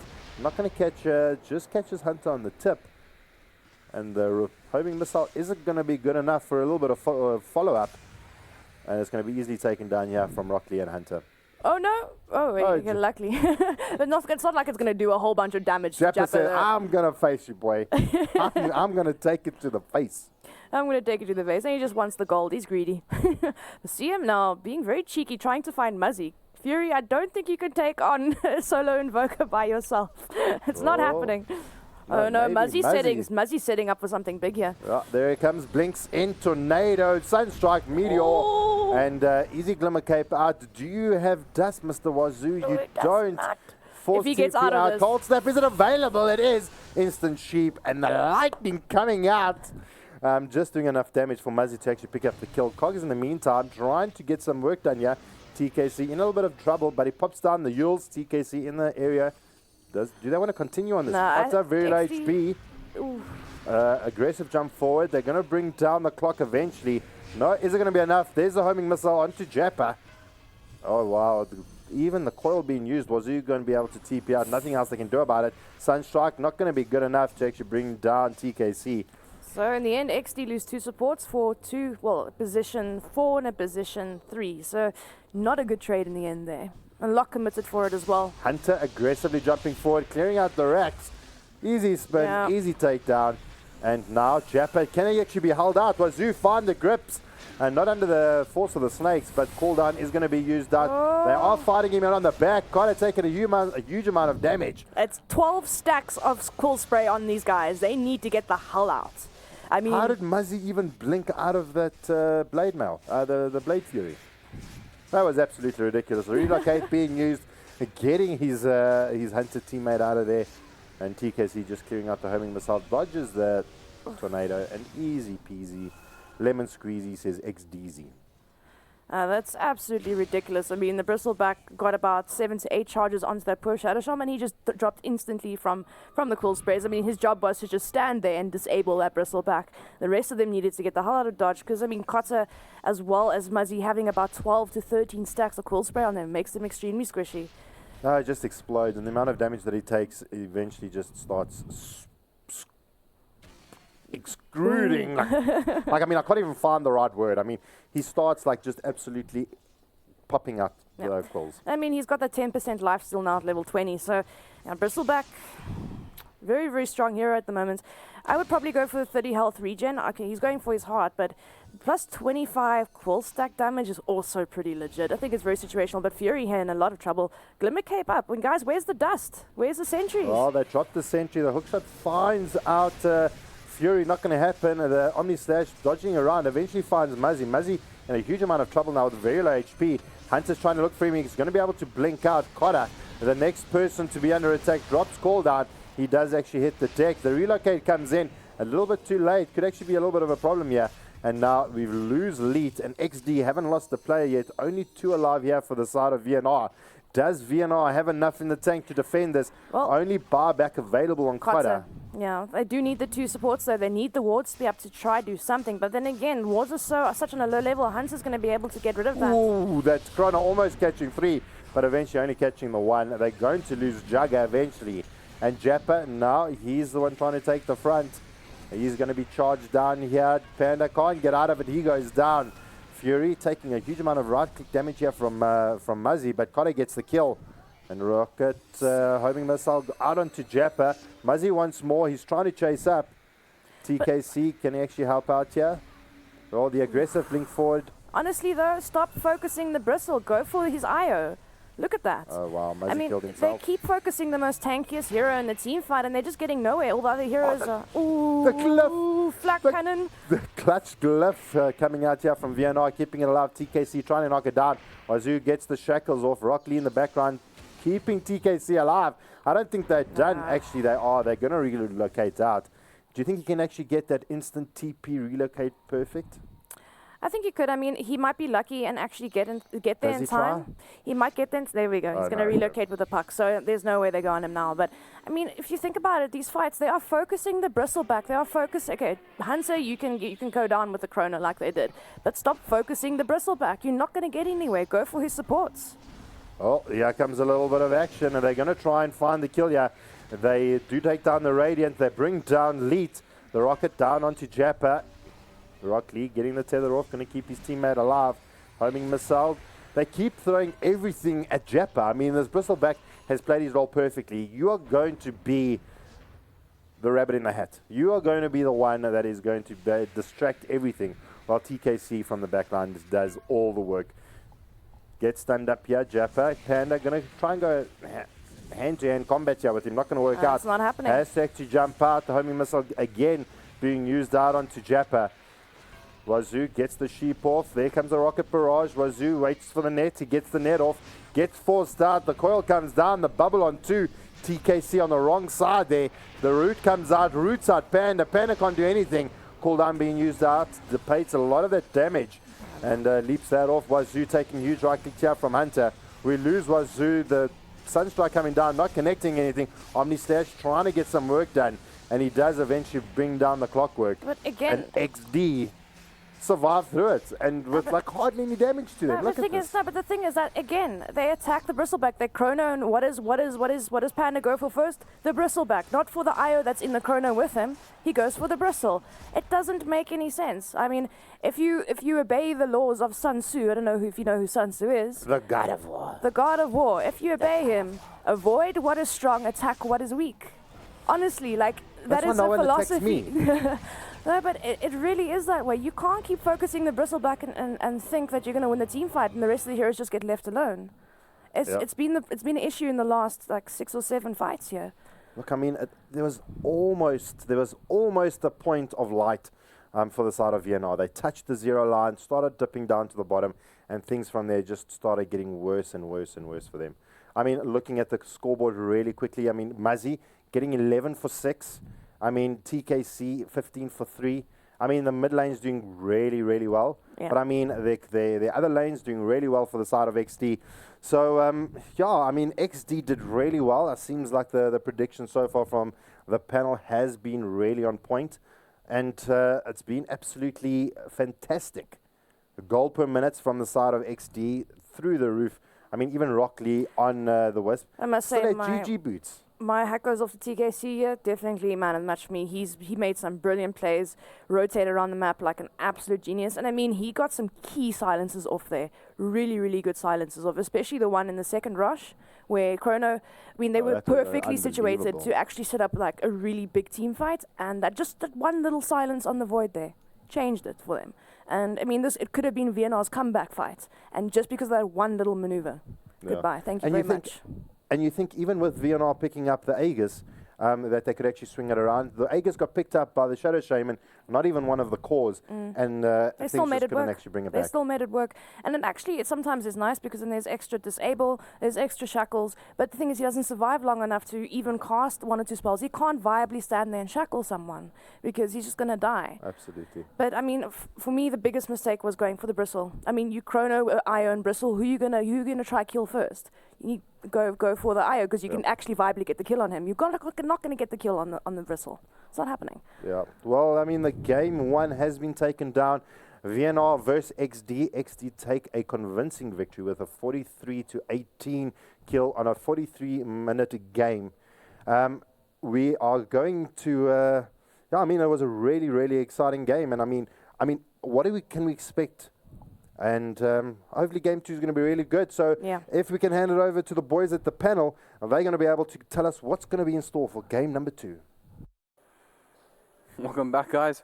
And that was a pretty interesting game. I think we had some, some flair from VNR at some stages, but in the end, it did seem it was Exdee that I'm cringing saying. I can look how smug he looked. I told you so. Yeah, at the beginning it was pretty back and forth, balanced, slow starts, but I think once TKC hit that start button, everything just went towards Exdee's side.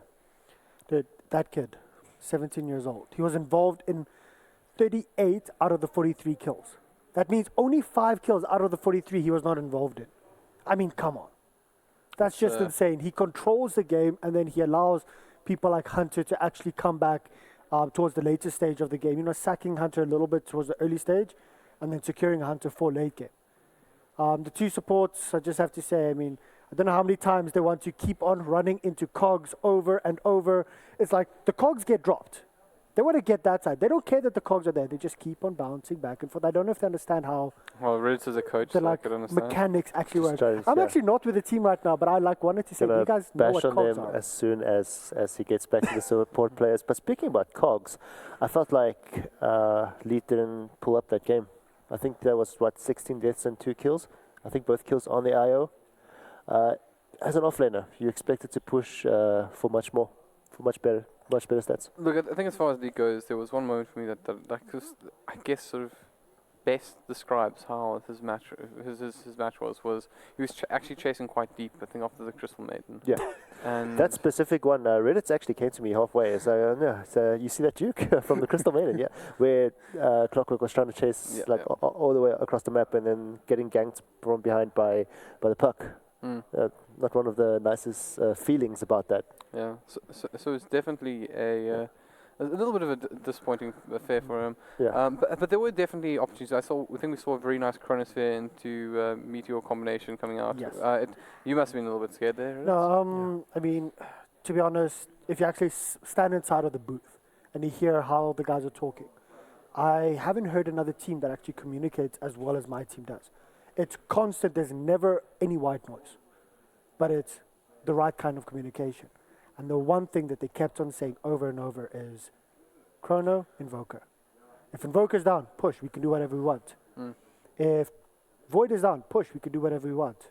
They're both up. No. And that is literally what everyone was scared about that, because the amount of damage, and because our entire lineup revolves around moving in together and literally death balling with a Wisp. I think I should actually buy them a Wisp Arcana. What do you guys think? Well, That yeah, would be nice. But anyway, Yeah, right? yeah, that was a really good Wisp to support the Bristleback as well. It just came out strongly when it was online, just try to push through, as you said, creating the space for the Juggernaut Hunter to move on to become the what he's supposed to do. Yeah. Meanwhile, yeah, as you were mentioning, the Chronosphere into the Invoker stats was perfect. I think that was the outshiners in VNR has to be that combo. They executed it well when they could. Yeah. When we gave them that opportunity, Exdee always tried to get one of the two pickoffs or force out one of the two. But VNR was scary when they had that combo up. I was like sitting there.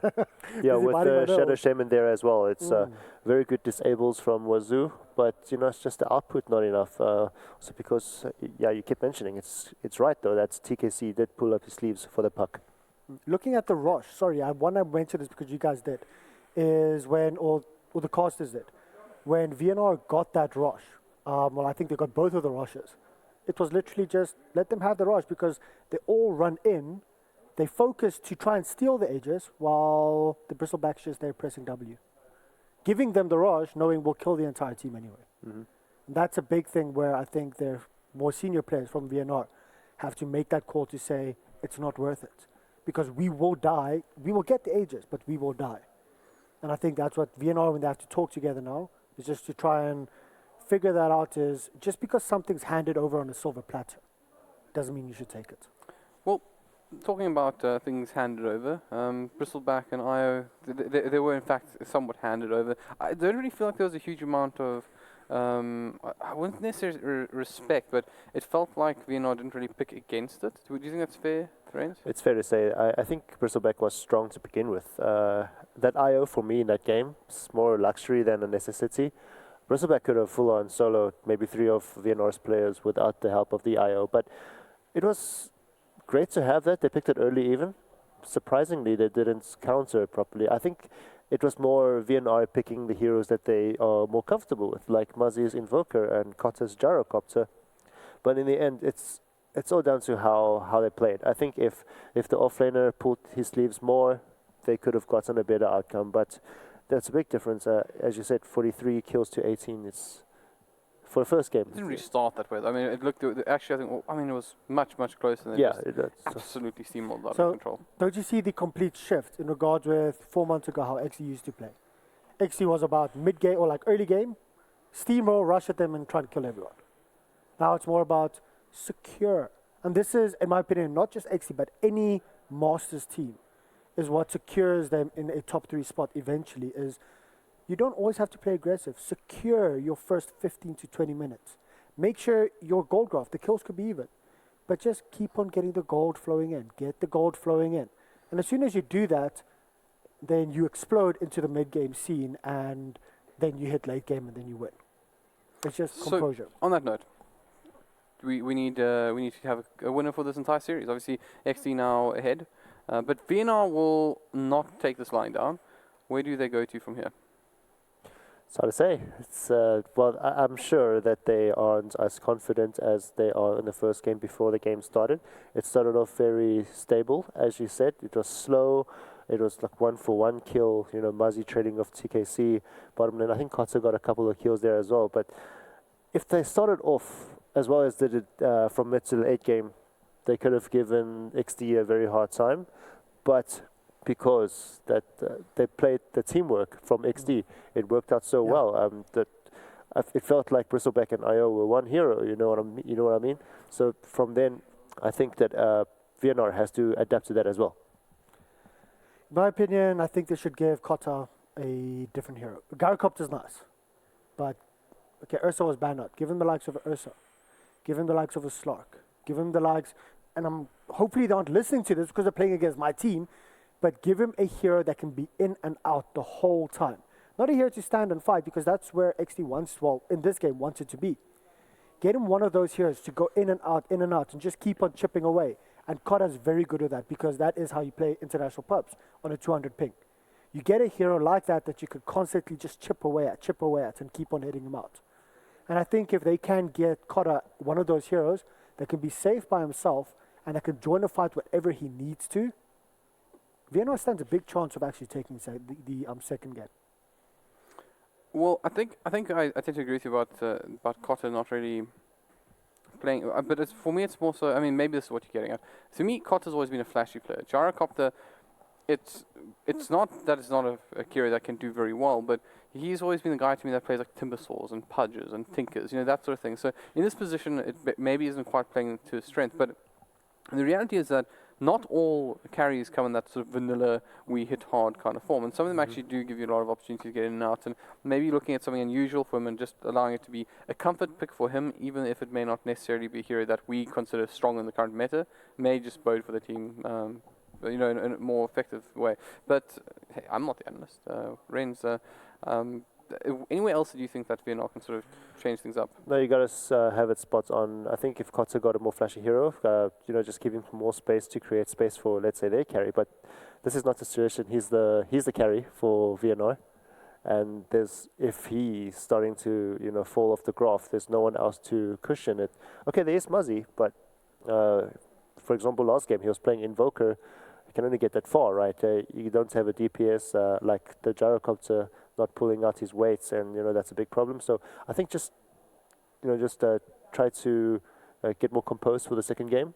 Just to try to work together more, and let's say not to overextend and do little mistakes like the one with the Crystal Maiden from the Clockwork. And Yeah. don't go a pos for Void. That's just way too greedy. Yeah. I quite like the I Void, do, though. but not with their lineup. Their lineup's already greedy. They have a Clockwork. I told you guys from the beginning I didn't Can't like we just that have pick. Void back and be happy with it? Void is okay, but with a Clockwork, with a Gyrocopter, with the Invoker, and a Faceless Void, that's a bit rough. So I would probably say maybe run dual lanes, have that Void. That is perfectly fine. I like Void, but not in that lineup. It's just too greedy. You fall behind on one lane, you'll fall behind on all three. But okay, so maybe we can have like old Void back. You remember like one position of Void? Just give Oh, I me loved Void in it, my dude. life. Void can work. Void can. Mask of Madness Void, but then you actually need to run him with something. So, hear me out. A pos 1 Void with a pos 4 Sven to buff up the armor for the Mask of Madness on the Void. It's so crazy. It just no. Please don't ever do that. Maybe we can win some. I don't know. Somebody who would we like to see drop a game like the WG, right? Because I mean we love them, right? Don't get us wrong, but it would make things exciting to see them I have an drop idea. a matchup. Can't we ask WRG if the casters, or if the panelists, can draft one of their games? We should just allow Jackie to do that. Reigns over here Yes. would literally No. just pick Dagon heroes. Yeah. He will be there. We'll be behind shouting, "No, Sick. pick this," and he'll just be picking Park Nature's I'll do the Prophet. clicking in for the keyboard, yeah. I think that would Just be feed amazing. it over my headphones. No problem. How many Dagon heroes are there in the game? I mean, anyways, I'm very concerned because he'll find them. He'll make Yeah. Dagon heroes. Right, but enough of us. Let's go ahead and Plus take. 250 damage take. Yeah. Let's get Exactly. serious. And we're going to go into the draft here. Of course, Exdee once again playing up against Veneration. Exdee currently Ooh. one ahead. And, Yeah. the Eye and the Warlock get banned out. So a little bit of a respect ban already coming out from Veneration. Let's not do that again, they say. Yeah, I agree 100%, especially after that game. XD won convincingly. But it did leave the likes of the Legion Commander out. So going for that offlane Legion Commander, hey, if XD has first pick, one, pick it up. Yeah, banning out the Ursa again, where you mentioned Veneration not having that for Kotza. But yeah, in the end, getting that first pick on the Legion Commander is definitely one of the advantages. I mean, we saw this in the last series as well, APG. No, sorry, it was Ian that picked up this hero, but am I correct? Yeah. It Yes, was, right? yes. Yeah, picking up this hero, and then, yeah, just trying to roll with that, because it's pretty standard in this meta. But Oh, Veneration pulling out the yes, Tinker, please. so Muzzy Tinker, Muzzy Invoker, Muzzy Tinker, two staple heroes for him. is it? Could we see a Kotza Tinker? Because it's that's on the what line. I'm hoping. Yeah. Because don't get me wrong, right? Muzzy's a strong player, right? But this is the kind of like Tinker introduces a bit of crazy to a game, right? He really does. And Kotta is the single craziest South African Dota player that exists. No, yes, Yeah. yes, but no, it won't be a Cotter XD one. guy says no. It XD won't. coach says no. Yeah, it's just I can't see Cotter playing Tinker, because then he has to go mid and Muzzy has to go safe lane. It's you know two why you different can't roles. see Kotta playing Tinker? Because XD might lose then. No, because Tinker's laser causes blind. I'm done, Listen. guys. Bye. Oh gosh. That's even worse than my jokes with Scorpio earlier.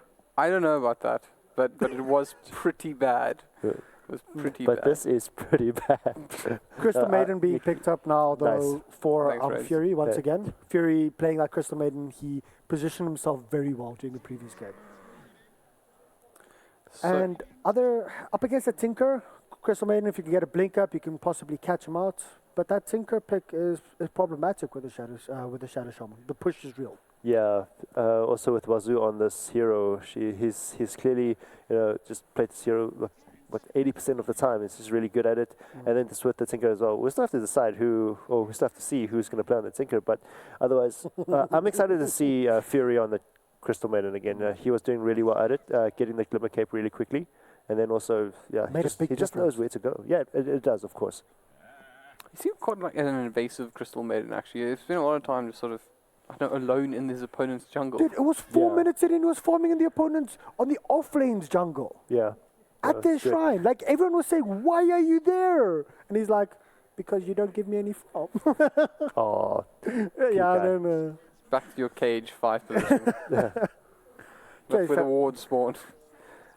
Right, but the thing is obviously pretty interesting. I do want to point out as well that this is one of those in principle things that are really irritating to deal with. If you're trying to deal with a tinker sort of laying down march of the machines, obviously we talk about like your high ground defense is really difficult, but also with Shadow Shaman, if you drop Serpent Wards and put the march over it, is really irritating to deal with as well. So a pretty easy way to fight into it. We're going to see the Tide Hunter picked up here. Maybe just worth mentioning Troll as well. Storm Spirit being banned out in the last phase So- there. yeah. Troll being banned out a lot of time indicates a Phoenix.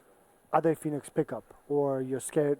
Like if you're going to pick up the Phoenix, then you don't. Are you want trying to Troll. tell us that you already know the draft and that there's No, going to be a actually I don't. Phoenix? I thought Veneration was going to insta-pick the Phoenix right now because I know they've been running it. So it's rigged if the Phoenix comes out now before the reserve time even. Yeah, but jokes aside, it's Phoenix could work. Tidehunter is much better than the Clockwork in this draft so far for Veneration Yes. esports. I think Leeds can just be more aggressive with this, mainly because he's also more tanky. But yeah, otherwise, reserve time's being used here for Exdee. Trying to think, maybe you guys want to pick up a support first and then see where to go from there. Or just go full on aggressive like last I game. just want to point out again though that Sven is getting no love. In my opinion, Sven is probably one of the best carriers right now in the game. So But no love. He's going to pick Sven. Okay.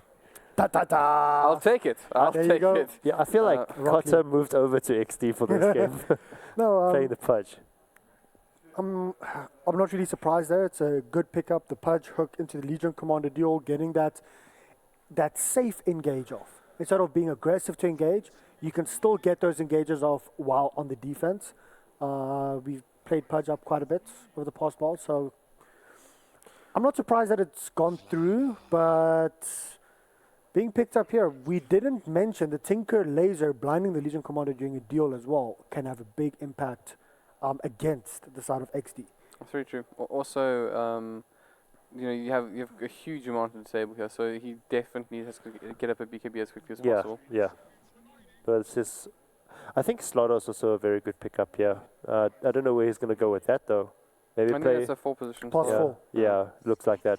Oh, So it's also, I feel like it's like a copy of last game where instead of a Juggernaut, you have a Spectre to farm up for 20, 30 minutes to get online with. But also with the Pudge being there, as you said, just grabbing the heroes. Hopefully not the Tidehunter. It's a bit harder to kill. So getting Or the Tinker, Slaughter. You don't want to pull the Slaughter in and Yeah, he crushes you. get and the everyone- crush in, Oh, yeah. no. So yeah, easier targets are the first 2 picks for Veneration. But so far so good for both teams. I think they have their drafts sorted, so they just need I think another support for XD and also for VNR. No, we need a mid for XD Right, yeah. Obviously not a mid and punch. then a carry for VNR. So 2 cores. So Sven is still available here, and it's not an amazing pickup, but it But is a still very strong possible. hero, and it does in fact get the amplified damage from Slaughter anyways. So Sven is not a bad pickup here for the side of VNR. I have to my say. biggest problem is that Legion Commander is the kind of hero that loves Blade Mail, and it can literally just find your Sven at that point where he God strengths, pop his Blade Mail, and then or her Blade Mail, and then just Yeah. absolutely eat a Sven. But I mean, standard VNR with that lineup, we're most likely looking at a Lifestealer, one of those, a strength carry. But Lifestealer is good, has a Vessel with a Tidehunter blink, with a Slaughter blink, with a Tinker blink. So VNR, banning out the puck, very, very, very good ban there. But That's wise. It's going to pick up There's an the Invoker, Lifestealer. aren't you? Invoker on XD. no. I don't think Invoker will work in this draft. Yep, okay. Ho ho ha ha. yeah. I did not really see that. That is Either very Sniper greedy. or Ember Spirit. It was going to be one of those two. But that is very greedy. Yeah, it's okay. That is very greedy. It's okay. And I know I'm saying that, and I was giving VNR flag for being greedy with their previous draft. I mean, Spectre, Sniper, and Legion Commander. How are you defending them? So, Spectre can be wherever she wants to be. The other 4 can move together. the you have patch your is Legion literally Commander. about reduced finances in the game. Yes, but it's about more aggression. All right. Now you have a Crystal Maiden With lockdown, you have the Pudge to either disengage or counter-engage. You have the Legion Commander and a Sniper. You know how much damage those two with Shrapnel do. You can put a lot of pressure. You will have vision due to the Sniper being there the whole time, Crystal Maiden. And then as soon as you need to engage, Spectre just clicks R, jumps in, and gets an easy kill. It sounds like this is something that you guys have worked on. So let's go with that. But how do you feel, Rand? It's a bit greedy. Well, but There this you is nice. Had to. Finally, we see a Sven. Finally. Yeah. Our first game of the... And it's cut as Sven. It'll be interesting. VNR's draft is very dangerous. No, it's a very potent draft, Exdee might have a pretty tough early game, but when it works, when Sniper picks up items, when Legion picks up items, it could work as a whole, just to give Spectre the space. Calling it here, I honestly don't know who won during the draft. I like our draft a lot more, but the lockdown coming from VNR, if XD isn't careful early game, or literally early game, first 15 to 20 minutes, they can lose the game during that time period. Yeah, I have to go Veneration. I called it 2-1 to XD, so I can't not go for this. But they look really strong, Veneration. I think, admittedly, if I were to be playing and I had to pick a side that I would want to be on, I'd just based on the draft, I would pick Veneration right now. So 2 Veneration, 1 XD. Basically, we just need I Veneration. really don't want Rids to be right about this. Hey, I was right about the APG Energy game. I know, but it would really suck if you were right about this one in particular. Do you want to change your mind, Mr. Helbert? I don't know, because then I might have to be wrong with Reddit too, and I just... You know I love you, so don't stress. But okay, so I think we're almost ready to rumble. Obviously the casters are itching to go, but I do have a question for you. Do you think that this is a type of game where one side is likely to just steamroll the other based on these selections? I mean, obviously a lot of finance is required here, or do you think this is a case where it's going to be, like potentially quite an even matchup? Quick answer, because I know the casters are waiting. If Veneration steamrolls, it's going to be a pre-30-minute game. Otherwise, it's going to be around 40 to 50 minutes. Fair. Cool, Rain's nodding his head, so I guess that's it. Guys, that's it for us for now. We'll send this back over to Jubba and Succubus. Take it away, lady and lad. Well, good afternoon, ladies and gentlemen, boys and girls, and Dota players around the world. We're back for game number 2 of this XD versus Veneration game. It is going to be exciting. XD have taken game 1. VNR need to pull something out of the hat to take it to a best of 3 series. All I can say is that they are brave picking a sniper into that lineup. They're very, very brave indeed. And of course, we have spoken about the maybe seeing Spectre in these games, since he has been nerfed quite a bit. His ulti is now a full minute longer at level 1 on Haunt, so it doesn't let him escalate as quickly as he used to. So we thought, okay, we're not going to really see Spectre this time, but lo and behold, we do. But we finally get the Sven. Well, there's a lot of heroes here that we haven't seen for a while. The Sven, the Spec, the Pudge. I mean, I want to see hooks. I want to see hooks for breakfast, for lunch, and for supper. Dinner. I mean, that's what I want to see. But I mean, the Sniper and TKC, I mean, can he excel? That's the problem. I mean, you have a lot of catch for the Sniper. I definitely agree with Holbert here. I do favor the draft of VNR more. I mean, you have a lot of catch for him. And you not only, you inevitably get Blink on Wazoo, you're going to get Blink on Carter, you're going to get Blink on Muzzy. And, Panda's going to go for that early mech and then obviously get a Blink after that. It's just so much catch for the Sniper and so much disable and lockdown. It's going to be very hard to fight into this. And then you're going to have to deal with Muzzy split pushing and, Crystal Maiden's just food for a Tinker. And it's just, I don't know, this is risky. And it's, like Devin said, it's a very greedy draft. They need a lot of farm on all of these heroes, and they need to get to a certain point before they can viably fight. Well, it's going to make it super interesting to see how the laning phase goes. I feel that maybe if XD can get some really good farm out onto the Spec, onto Hunter, it can go really well. But you've still got Muzzy on the Tinker. His lasers are going to be able to have that blind. Legion's going to do nothing. I know the panels mentioned this, but at this point in time, I feel it can go either way. We've seen an amazing draft earlier today coming out from Mythic where their draft looked amazing. Yes. But they couldn't get to level 6 to actually get online. Well, I think in that circumstance, WRG did actually outdraft and outplay them. Because, I mean, they said, okay, well, you want to fight us 5-5? We're just going to fight you in a completely different way. We're going to split push you and we're going to pick you off one by one. And we're going to starve you out of your map. And for me, they just got outdrafted. They did have an amazing lineup, but it just wouldn't work against that type of play style. But Nakata taking a bit of tower aggro here, trying to go on Hunter, going to use the stun.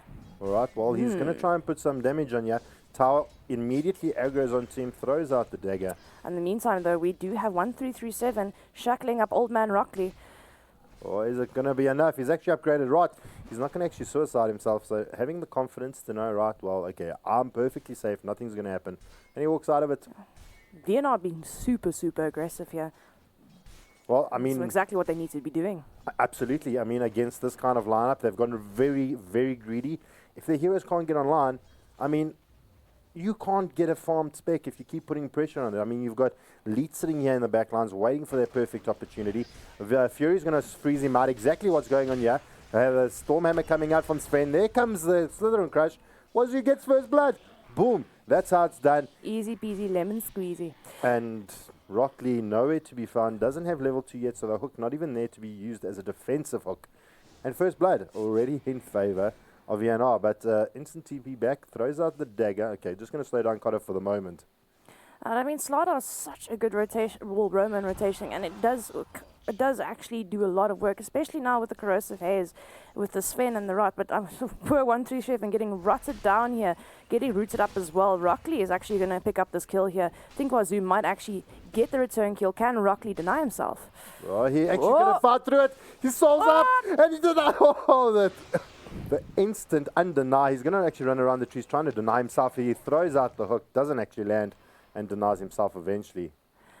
He could have potentially got a return kill on Wazoo. Fury, unfortunately, not having enough mana to root him against. I think Wazoo would have actually just gotten out, even if he did get hooked.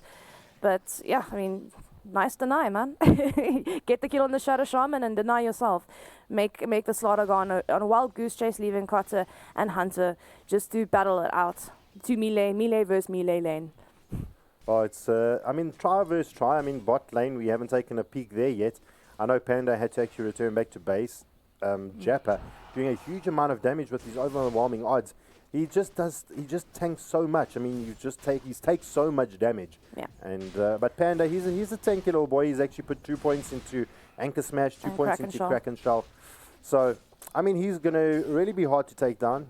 But Jappa is doing a decent job. He's technically hard to take down, but I mean, Panda, I mean, most Tide Hunters do well versus melee lanes. And I mean, as long as he keeps anchor smashing this Legion Commander, she's going to not do that much damage to him. I mean, of course, she's got the amazing nuke of the overwhelming odds, so that's still going to go through no matter what. But, I mean, as opposed to right-click damage, Panda just needs to get the anchor smash off. And unfortunately, I mean, Jappa's going to have to get close to the creep wave, and unfortunately very close to the Tide Hunter to be able to do anything here. Oh, but here comes a little bit of a tussle top. A 2-man crush gets the shackle out into Rock Lee. They're going to focus down the pudge. Rock Lee, he's going to try and deny himself. Is he going to get it off? Oh my gosh, don't even tell me so, and he does. Not being able to pick up the kill. Quite a bit expended to actually bring him down. And they get the deny off. Rock Lee somehow smells out a deny. Does smell out a deny indeed, but then getting it off this time. But I mean, this tri-lane is very, very scary. I mean, once these supports go missing, the rotating Slardar and of course the rotating Shaman, which they do decide to smoke up, they need to warn them because this is a potential gank on TKC, and TKC as a sniper is very, very, very vulnerable to ganks here, and especially against this lineup. So I think he hasn't actually realized that something's amiss, and he's going to take a fall here, most certainly. Well, the rotation comes in from Fury. Is it going to be enough? Sniper goes down. Wazoo taking a huge amount of damage. He's going to be able to survive, but Leet pays for his sins as TKC and Fury share the kill on the Shadow Shaman. So, I mean, Shrapnel, such a hurtful ability. I mean, you drop it down and it just hurts no matter what you do. But Rock Lee finds the hook out onto Wazoo in the wrong area at the wrong time, going for that bounty run, and Rock Lee was there to just take advantage. Nom nom nom nom nom. Definitely. But going back to the shrapnel, I mean, it's absolutely. I mean, Sniper's talent tree is focused around shrapnel. First, you got the 20 shrapnel DPS, then the cooldown reduction, and of course the extra shrapnel charges. It is so nice during team fights. It really is. And I mean, it does so much damage as well. So, I mean, not maxing shrapnel, I'm sorry, it's just, you can't do it. It's just too good. It really is just too good. But unfortunately, Sniper is just so susceptible to ganks, and he needs things like Hurricane Pike, Force Staff at least, just get out.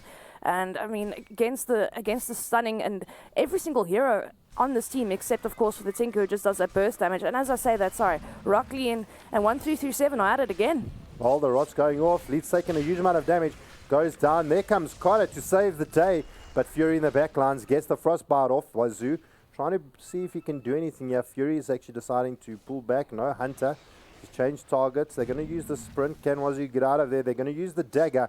Fury trying to see if he can get close enough to actually do anything here. Doesn't have enough mana. And Koto waiting for him patiently at the shrine. Come, but I'm going to pick up the bounty for your shenanigans. He's going to probably clear out this camp really quickly.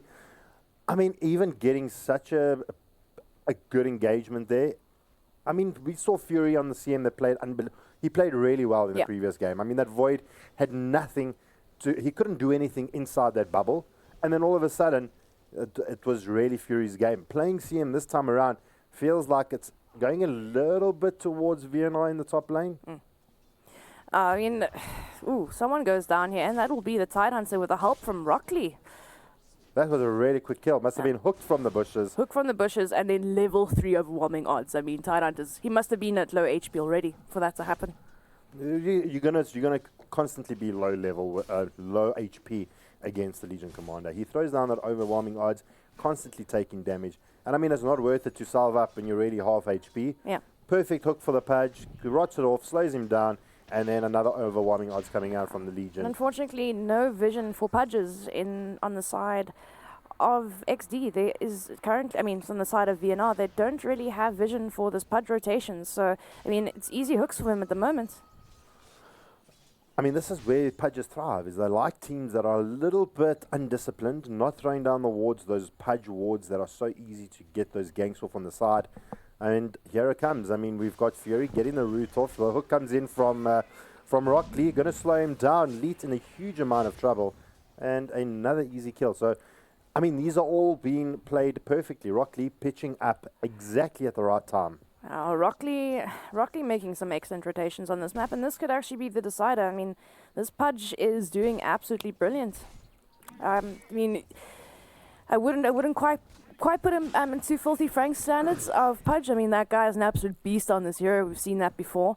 Of course, Flank's another classic Pudge player, but yeah, he's up there with them. He's doing really, really well, and his rotations have been spot on so far, and even gotten a few denies off. So, yeah, he's exceeding my expectations. He really is.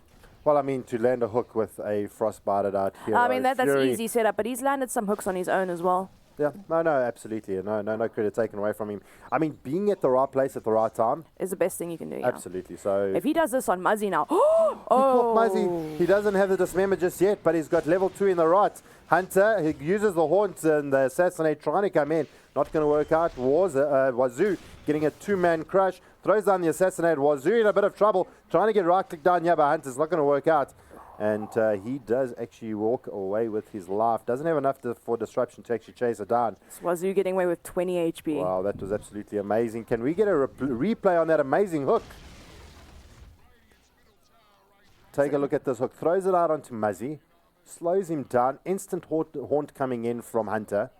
Gets the kill. Wazoo getting almost a 2-man kill, trying to return it, and it doesn't happen. It doesn't happen. The damage output is just too great, and they're pretty tanky heroes here. But we do see another rotation here onto TKC. Leeds trying to make something happen. They turn their attentions here to Muzzy now. Hunter, he's still in the vicinity. Going to right-click him down. Muzzy goes down as well. Going to turn their attentions to Leeds. Assassinate is there. And not even needed. Fury. Carry CM. It's very viable. Guys, it's viable. I've tested it out. No, okay, I'm joking. It's not really viable, but a man can dream with plus 60 damage at level 10. He can dream, yes. But magic resistance definitely the way to go this game. There's just a lot of it. Don't break my dreams, man. Don't break your dreams. Nah, but also easy towers here for them as well. I mean, getting the pickoffs. But yeah, this is no longer safe for Muzzy to just, pretty much free farm and do what he wants. Now he's gonna have to get with his team. He's not gonna be able to AFK farm. But the problem is now he's gone for the magic damage nuke, so he hasn't got March the Machines yet. So they can't really defend the towers. They need the Tidehunter Ravage, which is now up, but he's actually gonna maybe take a fall here if he's not careful. And the Rock Lee hunted aside. They did hook him, but I think Kraken Shell OP, so not being able to get him this day. Of course, those infused raindrops do help quite a bit as well. But yeah, I think we might see the first Ravage of the game very, very soon. But Fury gonna walk right into the path of Panda here. Oh, he actually gets the Frostbite off, throws down the freezing field. Panda not actually wanting to throw out the Ravage. Here comes Carter to the rescue. There comes out the Ravage. They do delete Hunter. Panda on the back lines trying to look for more. A Ravage on one wasn't good enough, but they're going to find another. Fury goes down. Muzzy rocks up to the party, throws out the rockets, and Rock Lee's going to walk out of there. So will TKZ. And I mean, wow, that was beautiful rotations coming in from VNR, exploiting the fact that Fury spotted out the Tidehunter, tried to maybe draw out the Ravage for the freezing field, and then it kind of left the Ravage is down. So now let's just go crazy. Panda actually having the patience and the willpower to actually not blow it. We see the Blink Mask of Madness Sven yet again. I mean, that's one of the oldest builds we have. But we actually wanted to speak about this Mask of Madness in the last game. We just kind of got interrupted by so many people dying left, right, and center. But yeah, I mean, it's brilliant now. It gives you an extra 20 damage thanks to the quarterstaff. It's now disassembled, so you can build it into a later... hold on. Before we even do this, there is a smoke up here. Should be some... nice action, double damage on TKC as well. Oh, well, Jappa tries to spot out Kotta. They find out Wazoo. He goes down. Kotta gets jeweled up, and that is going to be a dual victory there for Mr. Jappa on the Legion. I mean, this is an easy tower here for them. They can't contest it now.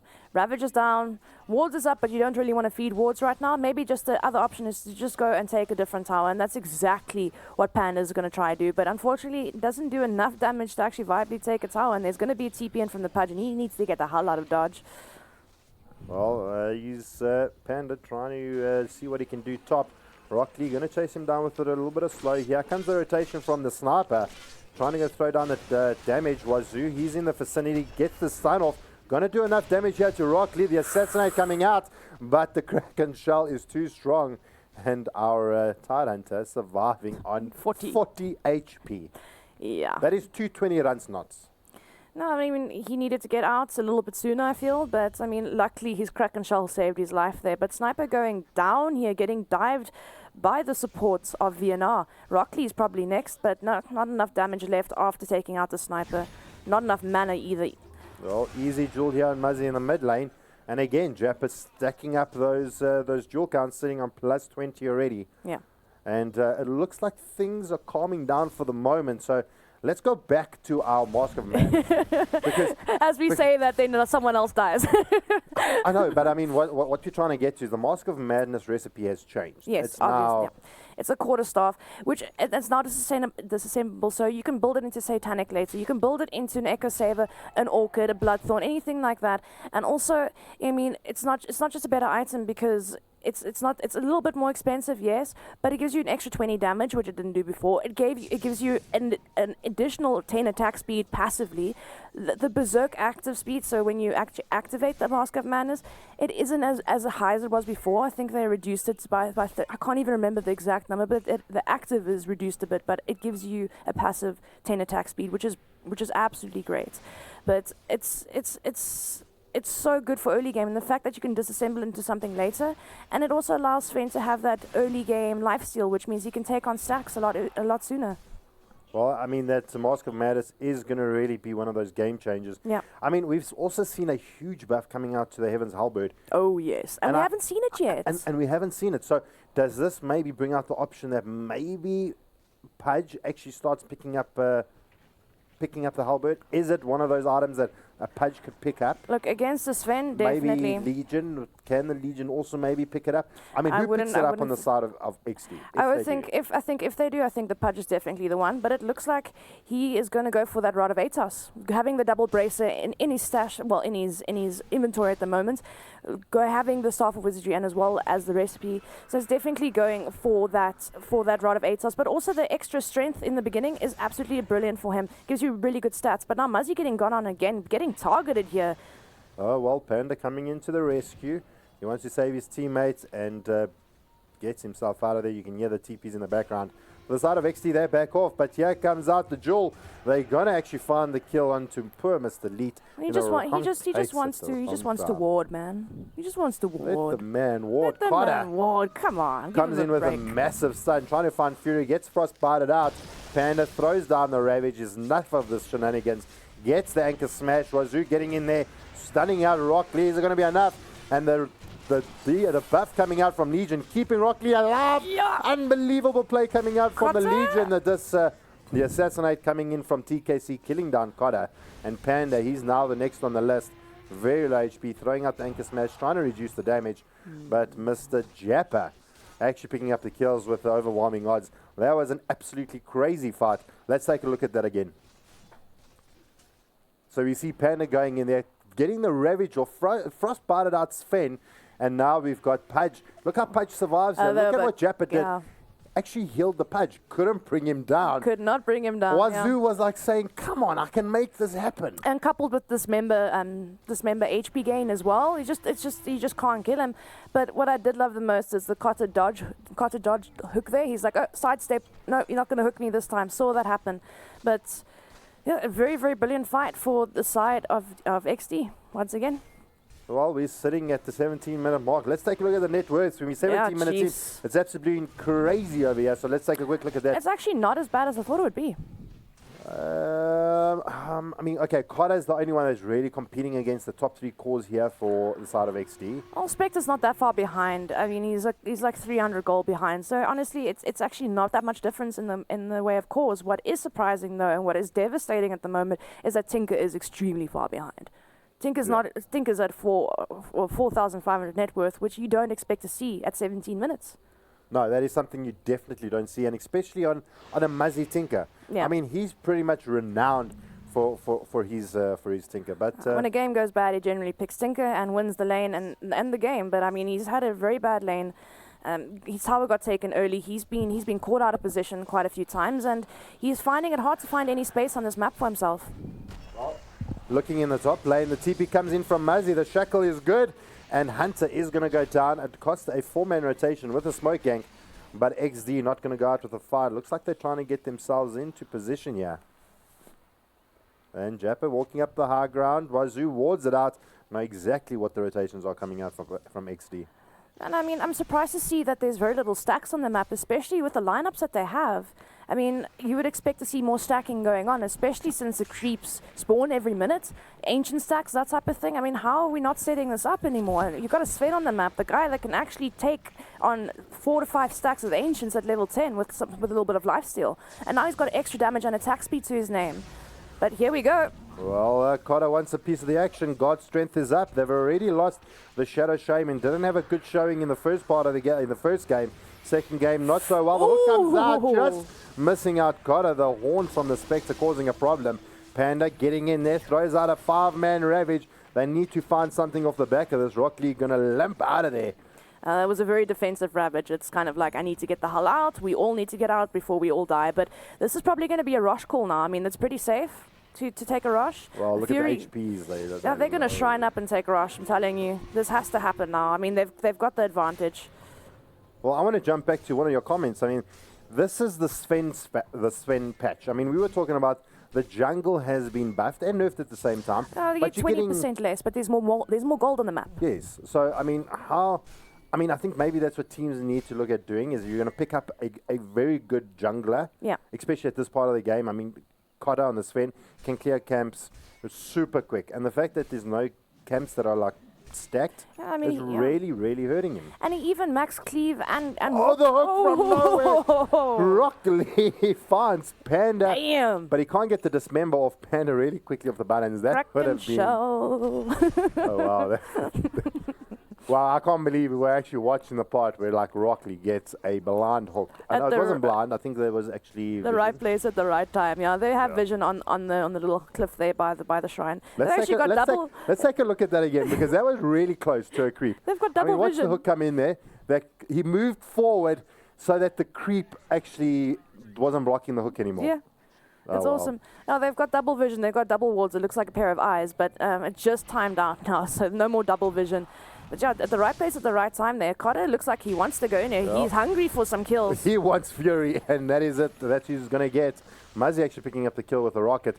Cotter looking for more. He has been silenced out because of the mute function on the Mask of Madness. Blinks forward, trying to find TKZ. Now uses the stun, finds out TKZ, cleans up the Legion commander.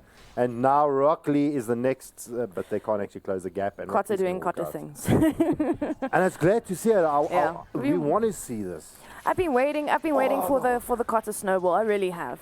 I have been waiting for this because Cotter's known to go absolutely wild on heroes like Sven, Timbersaw, Luna. You know, he's really good at finding the gaps and getting those kills and bringing the game back. So, I mean, he's on one of his, signature heroes. So I'm expecting to see something great out of this guy. I just spotted something. Yeah. I haven't taken a look at it, so we're going to look at it together. Okay. Let's both click on Crystal Maiden. Yes. Please tell me what she's leveled up in her talent tree. Plus 60 damage, that's right. Oh, boom. Carry CM, Oh, here we boom. go. Carry CM, here we go. Look, it is risky. I mean, the plus 50% magical resistance is really nice. It also stacks up with your Glimmer Cape. So, I mean, for me, it is very situational. I prefer normally going for the magic resistance, especially against so much stun and nuke damage from here. But, I mean, she wants to carry. Leave her alone, man. but I suppose, what's the real magic damage coming out from the... I I mean, you got the the- Nether Strike from the Shadow Shaman. You've got the magic from the Tinker. Yeah, the Tinker is the big one. The Tinker is a really big one. There's also the stuns, the gushes. It's just there's a lot of magic damage on the side Do you want to of. commit a laser to a CM, or to rather I think. blinding out, say, the Legion Commander or the Spectre? No, I think the spam of the rockets is more the thing. But she has got the Glimmer Cape, well, almost got the Glimmer Cape, so she can kind of evade that thing. But honestly, if you're this far behind on a Tinker, a CM is just food for you. So I mean, you just can feed off the CM. You can get that pick off really easily. So for me, like, I don't know, magic resistance this game is pretty much important. But I feel like Fury's like, okay, we're so far ahead, it doesn't really matter. But anything could happen. I mean, they've got the heroes. I mean, we heard what the panel said. We heard, well, my opinion on it as well. I mean, Vienna have the heroes to come back hard. So you can't just dismiss and get stupid items and stupid skill talents because you're winning the game right now. It doesn't work that way. They're not that far behind. Well, Fury is going to get spotted out again, There we get taken down. Muzzy makes easy work there. Was you getting spotted out? Going to get jeweled up. Ravage just a little bit late here. The wards do come down. They try to find more in the back lines, though. Leeds taking a little bit of damage here from Hunter. Decides to turn it around. Cotter's arrived. Going to right-click down Hunter. Instantly one's up. TKC gets the double kill. Eventually cleans out the Shadow Shaman. Hunter going down to counter. The hook gets pulled in. Cotter. The Sven is in trouble. TKC fighting really close by. Oh, the blade mill. And now the Rod of Atos. It looked like a Rod of Atos was used there. We'll have a look there soon. Jappa bringing down Panda. And TKZ surviving very close HP. Oh, Cotter attacking Jappa with blade mill was a big mistake. He's really low. Let's have a relook at what happened there, because I mean everything was all over the place. We got TKC on the sideline surviving. We had the Pudge going down almost immediately. Definitely a And Rod of Jappa. Atos use. Definitely a Rod of Atos use. Yeah, but Legion. That hook though, that hook. How he found that hook in the middle of everyone, the creeps, the heroes. It was very, very good hook there. Amazing by Rockley. I mean, and the stacks on the Legion are really starting to build up. 62 on the Legion. And she hasn't even fed a duel yet, so she hasn't given anyone extra damage. So which is a really good thing. You don't want to give Sven any more damage than he already has. I mean, and the Rod of Atos is now actually sitting on the page. Yeah. Generally, we actually see, look, the build of the Rod of Atos has actually changed. It's now 2 braces and the Staff of Wizardry. So now it's changed up a bit, made him a little bit more tanky, but generally we see Pudges going for maybe the Ether Lens, it gives him a little bit more distance. I know it's received a little bit of a nerf. No, not really. Two intelligence heroes and heroes that need mana regeneration. Ether Lens is good. It's much better. It doesn't give you the health regen anymore, but it uses a Void Stone instead of the Ring of Regen. Okay, so it's not the HP gain, it's the mana gain. Yeah. So in his circumstance, because Rod of Atos is better for strength heroes and than intelligence heroes now, Ether Lens is going to be great for him because he's going to get more mana regen, which is what he wants as well. But also Rod of Atos is going to set up an easier hook for him. He doesn't have to rely on the CM actually being there for him to hook people. It also helps, kite some of the people before they have BKB. Like, you're kind of stuck there. You can't blink out of it. You can't do much. So for me, but I mean, the range of Ether Lens on hook, it's too good not to get. You know what I mean? So do you think that's going to be Rockley's next item on the page? It might be, or he could go for the Blink Dagger. Also, Blade Mail might be a really good idea for him, since, I mean, the Sven is right-clicking like an absolute truck. But here we go for a duel. Duel jumped onto Wazoo. Are they going to be able to finish it out? They do. Yeah. So they do get the win, even though the Storm Hammer was trying to be used out to stop that. Kata, he's going to go down next. Just gets fouled out there by Rockley and Hunter, and also bites the dust as well. I mean, it looked like they were in a good position to actually take the fight, but then all of a sudden, Exdee out of nowhere was actually in the vicinity. Now, looking in the bot lane, Leet finds out Jappa did actually drop the sentry. Easy Rod of Atos. Rockley hooks it out. And I mean, I suppose this is the answer to the previous Yule's hook. Yeah, you can't do it anymore. So, I mean, it's definitely good. And it's, like I said before, Rod of Atos is much better for strength heroes now, since it requires 2 braces instead of the Staff of Wizardries. So it's definitely a viable item for him. But honestly, I still think Ether Lens is great for him, but I feel like because, Legion's got a Blade Mail, right? If he gets a Blade Mail as well, if you have Sven in guard mode, ooh, defensive Ravage being used yet again, but I mean, TKC just... Well, he caught a huge amount, was trying to jump in there. Couldn't make anything happen. Eventually, they do actually pick up the kill onto Fury. Mazi, he's going to get assassinated. Try to heal up. Not going to be good enough, and Hunter going to be able to walk away. That sniper in the back line is just doing so much damage. I mean, Tidines are dropped pretty low, but big crush coming out from Wazoo here. Well, Kota follows up. He does get rotted out. Not going to be able to move there in the sidelines. Rockley gets the dismember. They're going to find TKZ, but now Rockley actually brings Kota closer to him. The jukes! Maybe that was a little bit of an error. Kota blinks forward. Kota blinks forward. Oh, that is hilarious. Oh, wow. Let's watch the replay. That was actually pretty funny. I mean, okay, he gets pulled in, tries to run around the trees, then Kota, then blinks on the other side as Rockley jumps back. Oh, the fog just played in his favor there. Rockley, you are lucky, my friend, but really well played. Kota's like, I don't know where he went. Oaks, I don't know where he went. I give up. Let's just go farm. Well, yeah. That was funny. I'm tired of it. I'm going to jump into the Ancients, try and clear those. And I mean, while this was all happening, Hunter got his Radiance up. He's building in towards that Manta, starting to be that big spec that we all dread and hate. Yeah. The question is, as soon as that happens, I mean, you're going to have that evasion on Hunter. Yeah. What does Finn have to actually counter that? I don't see any Solar Crests up yet. No Bloodthorns. I mean, for me, he doesn't really need to hit the Spectre to kill the Spectre because he's got Cleave. So you don't need to hit the Spectre to focus him. You can hit someone next to him, and the Spectre's still going to take the same amount of damage. It's the same concept versus PA, anything like that. You don't necessarily need an MKB on this Sven to take on the Spectre. You literally just hit his teammates around him. So for me, it's really not a thing. He doesn't have to go for that MKB for the evasion. So I don't know. For me, it's not really a thing. Oh, are we baiting a duel here? Oh, the big bait. That actually happened. That actually happened. Yeah, the big bait. That just happened. No, Oh, wow. The big bait coming out. Luckily. And Rockley saying, listen, I've still got my smoke up. Oaks, you just did everything to an illusion. Well, luckily, Duel is luckily a very short cooldown. It's on a 50-second cooldown, so you can just reset and try it again. And thank goodness Fury and Rockley also didn't fall for the bait and use their spells. So, I mean, they're still smoked up. They can still make something happen, but it's going to run out very soon, and yeah, nothing's going to come out of this. Well, Rockley looks like he's building into that Blade Mail. Yeah. I do like it. I mean, you've got a Sven. He can't really stop hitting you, because if he wants to hit or change targets, he's still going to be doing damage to himself. Yeah, he's going to be facing a Legion Commander Blade Mail and as well as a Pudge Blade Mail, possibly even a Spectre Blade Mail. He's going for the Manta, but I feel like Blade Mail and Spectre is still very viable. I mean, you need to go for need to go for, like, normally people go for the Blade Mail before they even get the Radiance on a lot of Spectres. So we'll have to see what happens there, but it looks like Rosh is going to be the call for Kotta and the rest of his team here. While Zoo actually stuck in the wards there.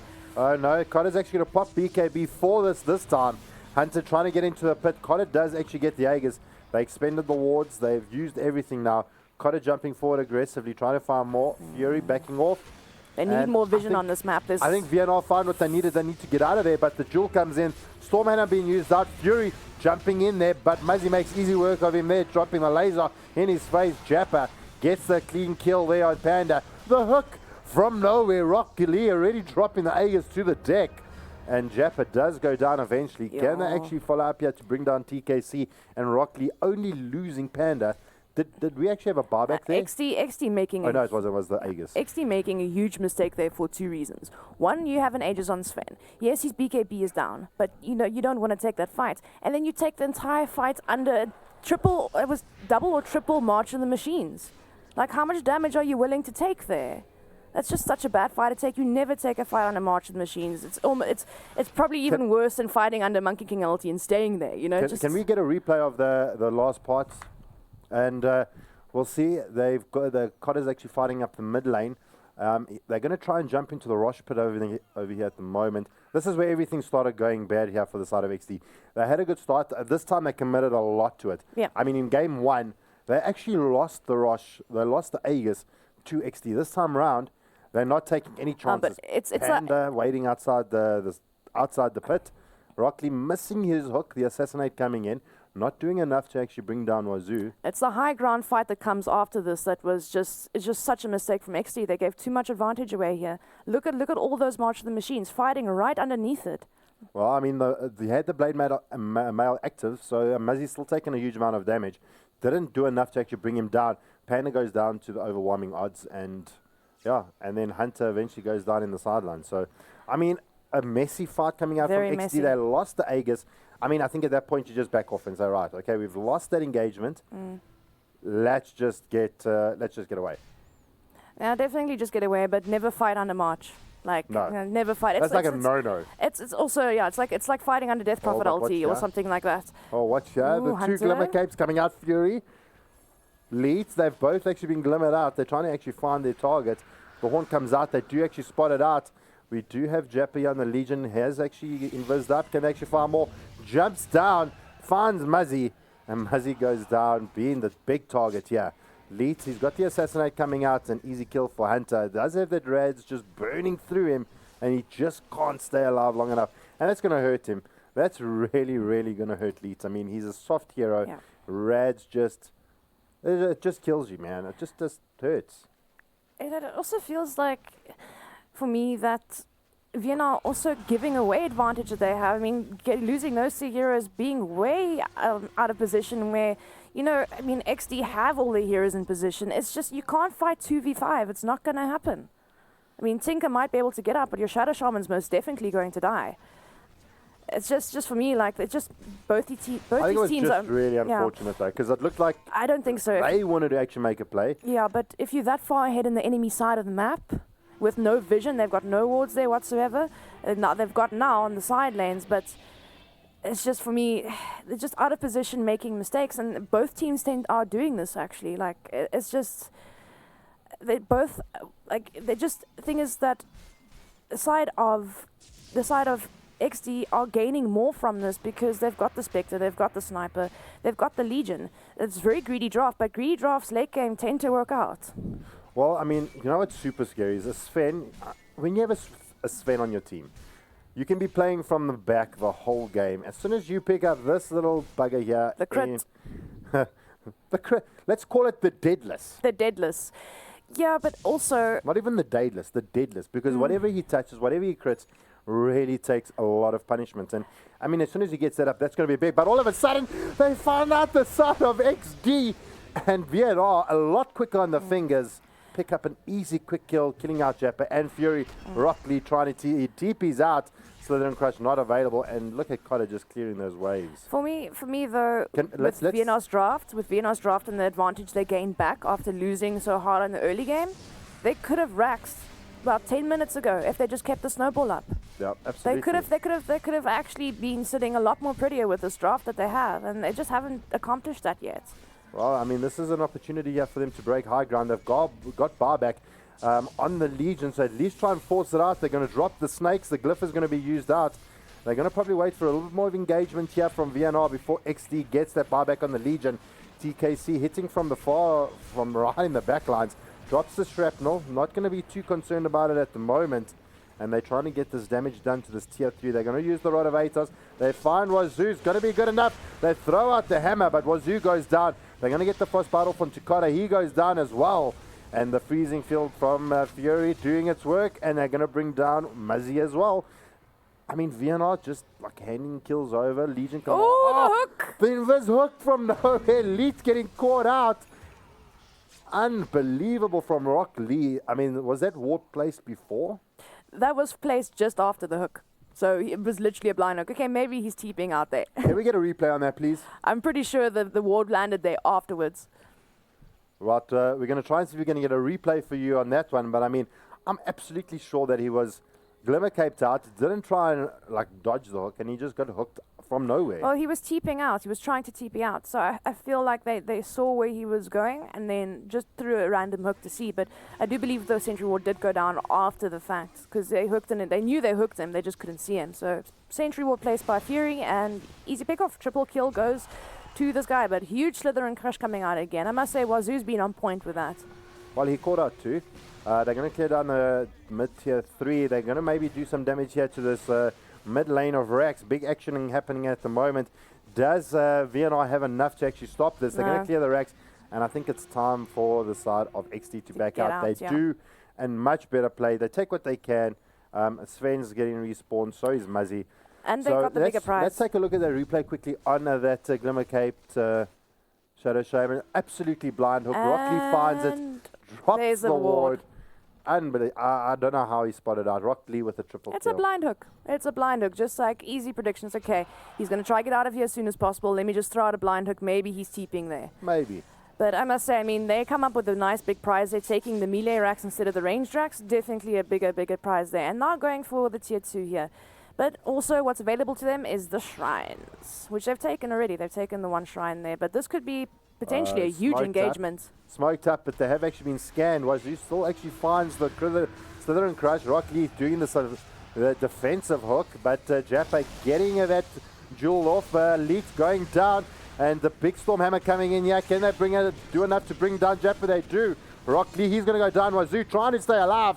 He is Cotter going toe-to-toe against Hunter. Can't stand toe-to-toe against the Spec. And Hunter, with barely a scratch, he doesn't go down. I mean, let's have a look at that again. That was absolutely ridiculous. I mean, they get the jewel off. They lose the Shadow Shaman.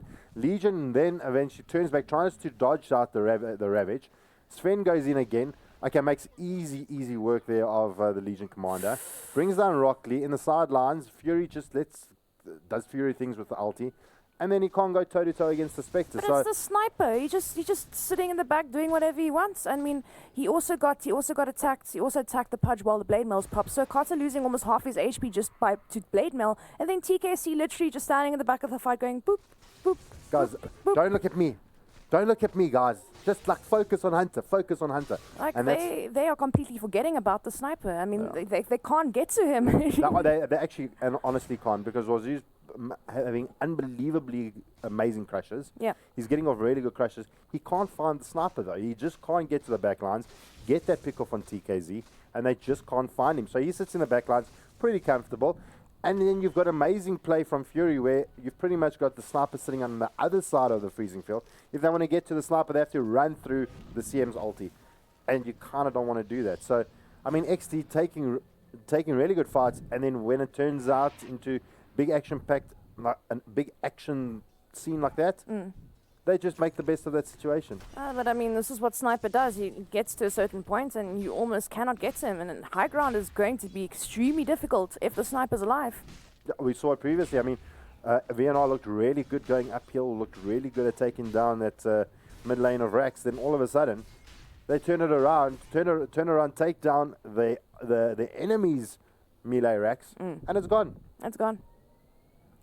So I mean, things have slowed down for a second. Let's take a quick look at the graphs. I'm really interested to see. Now okay, look at well, that swing. I mean, that looks like Mount Everest in the bottom of the ocean. I mean, Yeah. at this point over here, we started seeing a peak here coming for VNR. Hold that thought, we did lose Muzzy. Do they actually find Jeppa as well? Okay, he's actually going to invis himself up. And top lane, we've got Fury, Rockley, and Hunter busy sitting in the vicinity. So having a look at the graphs really quickly again.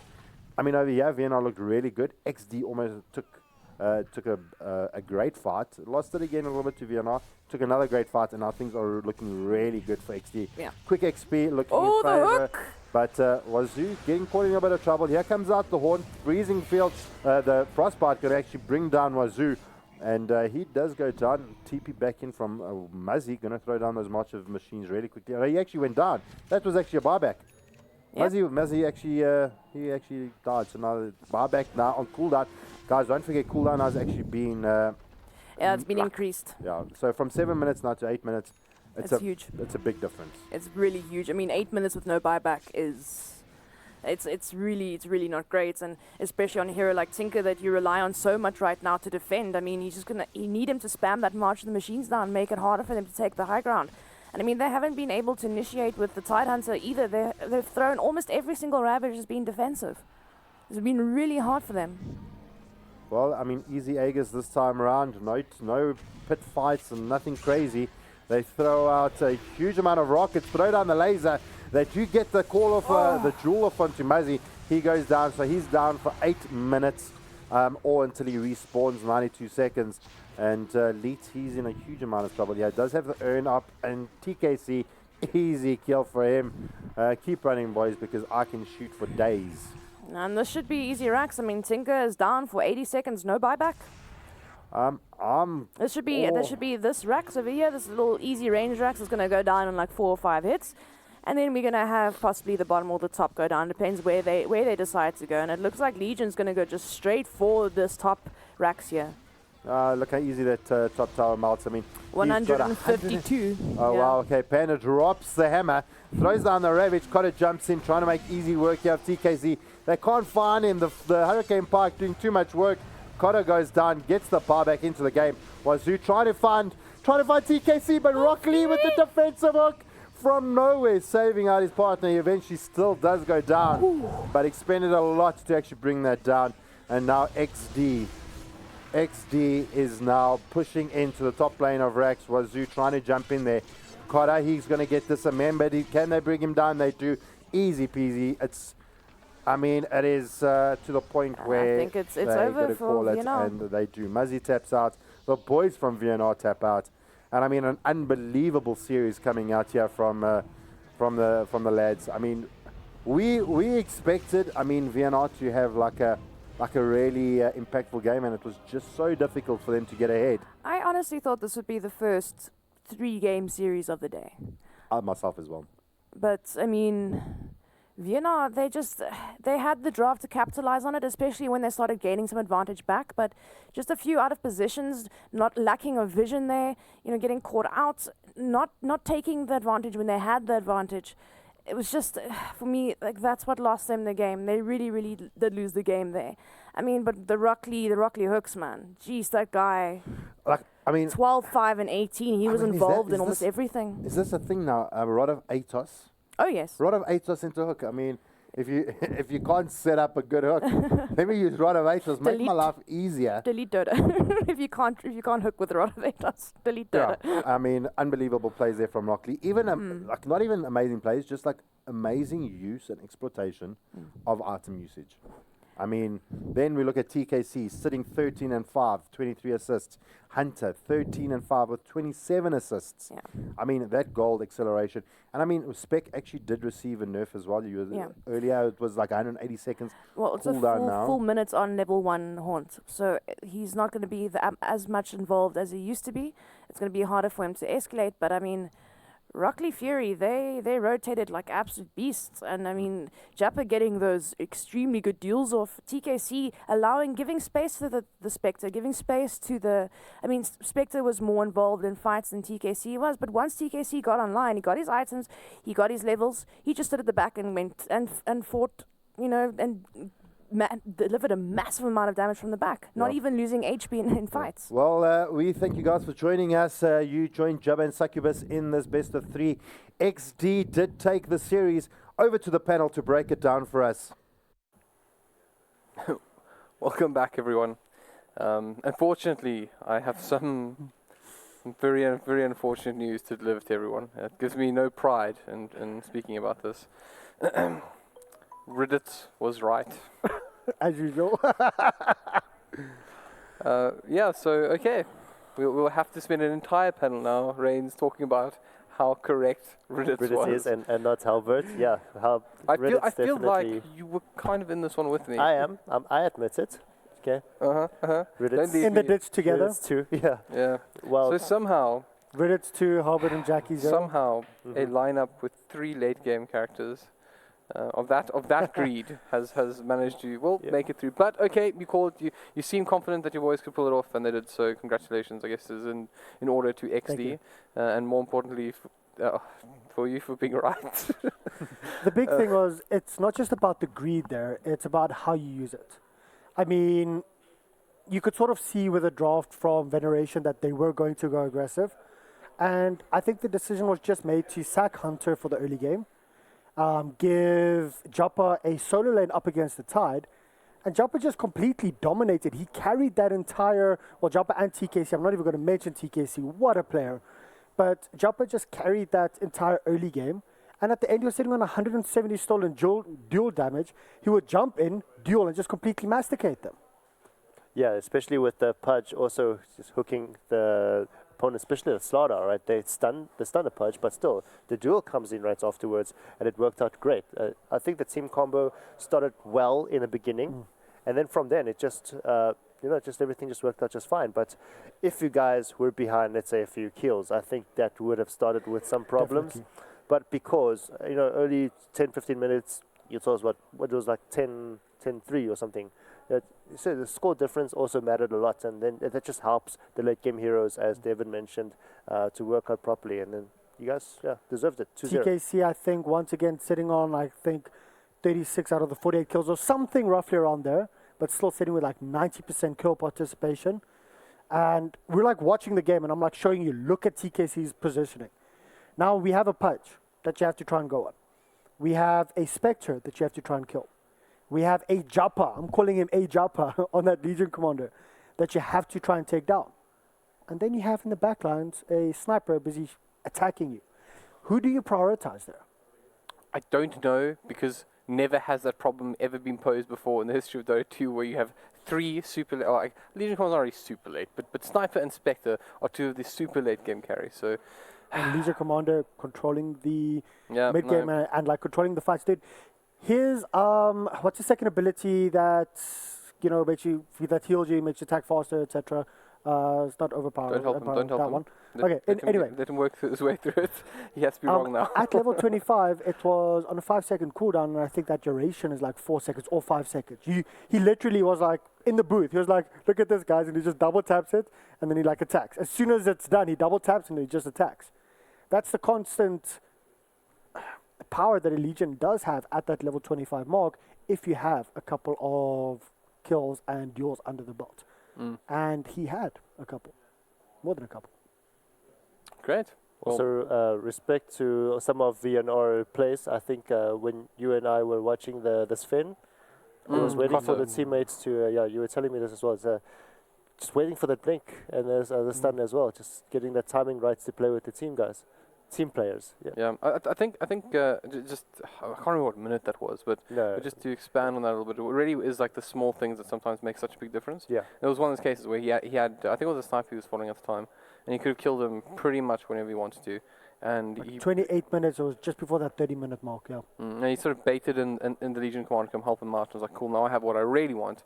And he picks up the double kills, or at least sets up the double kills. Yeah. Also, so VNR definitely showed a lot of promise. I don't feel like this was a side that arrived and then just got sort of just rocked and then ended up in the low bracket. I do actually, and this hurts to say, really, this is. Can you just hold my hand in this one? Maybe after the stream. Okay. Yeah. I hate to say it, but Exdee, aka Ren's team Mhm. just actually played very, very well, and they They did, deserved they this did. one. Yeah. You know, it was extremely close. When VNR was pushing up that middle lane, the game could have gone either way. Mm. That hook that the Purge got afterwards, I mean, amazing, when they were actually, chasing. And that just set up the steamroll again. Because they literally put a hold to it just before that, where they caught a couple of people off guard. And if Exdee wasn't careful there, if they just would have gone back to doing the exact same thing, instead of regrouping and saying, we can't do that, we have to do something different, VNR was on the verge of actually taking that game away from Exdee on the back of Kota. And we don't, to be honest, Muzzy actually played a good tinker there as well. Yeah. The blinding lights that were like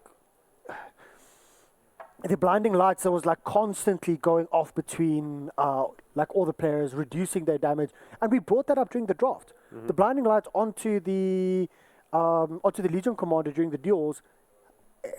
It's a big thing until it gets debuffed. Mm. And with the Sven, it was actually a very tight game, and it could have gone either way. Unfortunately for VNR, it went our way. Reigns, anybody else you think that needs a bit of a mention on this past matchup? Yeah, I just want to compliment on Exdee as well. They did really well to get that 2-0. See, once again, you win again. It's a 2-0-2-1 prediction. And yeah, you mentioned to us earlier that you guys have the possibility or probability to beat Exdee. It might be a very close match, but XTC, yeah. sorry, XTC, my mistake there. Yeah, but to get to top 3, you definitely have to beat the likes of a top team like that. But yeah, it's good to see some confidence in there. It is. If you actually sit inside the booths and hear how the guys are talking, I brought this up in game 1, but it's just good to hear the guys, even under pressure, how they communicate. And that's the biggest thing that anyone can take back from attending an event like this if they've never attended a LAN at this scale. It's to know how to communicate with the team and not bring out your own frustrations. Because as soon as you start, you're frustrated, you've just died. The game's extremely tight. And if you bring that frustration and you bring that over your voice as well, it's a lot easier for a few people to bring one person down than it is for one person to bring 4 people up onto a ledge. And that's the same with your emotions as well. So as soon as you have that negativity or that frustration and you bring that through, all of a sudden the rest of the team starts bringing that in, and that's where it tilt happens. So luckily my team didn't do in that. the most poetic manner just describe how a tilt occurs? I mean, Definition of tilt. No, but it is like, you know what we need now? We need to literally sort of cut that up, right? Just the book of put that riddance. onto YouTube. Be like, this is the scientific equation of how Yeah. tilt occurs. Yeah, It was so I had no idea where you're going with this, and all of a sudden that's how you tilt tilt. happens. No, but it makes sense, and that's the whole mentality behind it, and that's why some teams that have been attending LANs for a long time Mhm. tend to do a lot better on LAN than other teams do Yep. online. Yep. And I'm very happy to see these youngsters, 17-year-old, 19-year-olds, 21 and a 24-year-old, actually keeping that composure, because that's the most important thing. And I think it also must be a little bit redeeming for yourself, the fact that I believe that you were speculated to be either last or second last in this tournament. I don't know. I saw a couple of posts saying we're 7th, and we had a nice little chuckle about it. Yeah, because So it's good. It's good to be the underdog. yeah, it's actually shouldn't be possible for you to be 7th now, right? Because the 2 people will be knocked out in the next round. So Yeah, Before you get Vienna and Mythic has to fight it out. No, am I because right? there's APG. there's now Yeah. three sides knocked down, VNR, Mythic, and APG. APG. Yeah. Yeah, So 2 people will be knocked out. That's why I told the guys, don't keep a pocket strat like there. Play everything you have to play. Make sure you get the wins, and don't come 7th or 8th. Prove everyone wrong. We did. The next goal is 5th and 6th to get past that. We either have to beat XTC or move to the lower bracket, which is not going to be an easy one. right, so XTC. The word has been said. The 2 teams we have not yet seen, XTC and Pulse Gaming. Mm-hmm. Now, Mm-hmm. XTC for me, they're an interesting one, right? Because before this event, I did not hear a lot of chatter about them. And they were a side that people were like, yeah, they're okay. Not a bad side, right? And now there's a lot of people saying that this is a side that might be the second best side in this tournament. They're getting a lot of love, Yeah. and Definitely. and I do think that with the introduction of Adeslam's, however we are going to pronounce his name this time around. Yeah. Um, It rhymes. It rhymes. Adeslam and Adeslam. Adastim wouldn't have rhymed with Adeslam. There you go. Makes There sense. you go. It makes sense. Yeah. Well, all the same, with his introduction to the team, it just seems that it was one of those sort of pieces to a puzzle that actually made the puzzle better. I agree. Because it wasn't just that he was introduced as a single component that was playing well, but it feels like the rest of the team as well have actually upped their game at the same time. Yeah. And I heard this recently. I can't remember who it was spoken about. I think it was something. Anyways, irrelevant. It was a case where they said that this team is better than the sum of its parts, right? And they have some pretty strong players, but I think they are actually they're performing better than I think we would have expected had we had this conversation, let's say at the Masters final last year. Even a couple months ago. So really they are a team to watch, and I think that they are going to be pretty. And I wouldn't be surprised if we see a final that does include XTC in it, but Pulse is another side that's pretty interesting, right? Because the look, right? Pulse is pretty interesting as well. I don't want to burn through all this because we're obviously going to come back to it, right? Yes. But Pulse is also a side that is composed of a huge number of like old, tried and tested players, including the likes of Doppler, Wazmac. And it's LAN. And it's LAN. LAN. So I don't think that this True. is a case where you can go into this matchup and think that XTC just walk over this one. I think that XTC are certainly favourites, but Pulse are going to be they're, and I say this with all the respect in the world for Mythic. This is not the same sort of WG versus Mythic kind of monster. This is an experienced side that is not performing as well as they'd like to, up against a younger side that is perhaps overperforming. But anyways, that was my little monologue for the end of this. I think it's about time that we give everyone a little bit of a break. We'll be back soon. I want to go to my team now. Go and celebrate, friend. And for the rest of you, join us again soon for XTC versus Pulse. Cheers.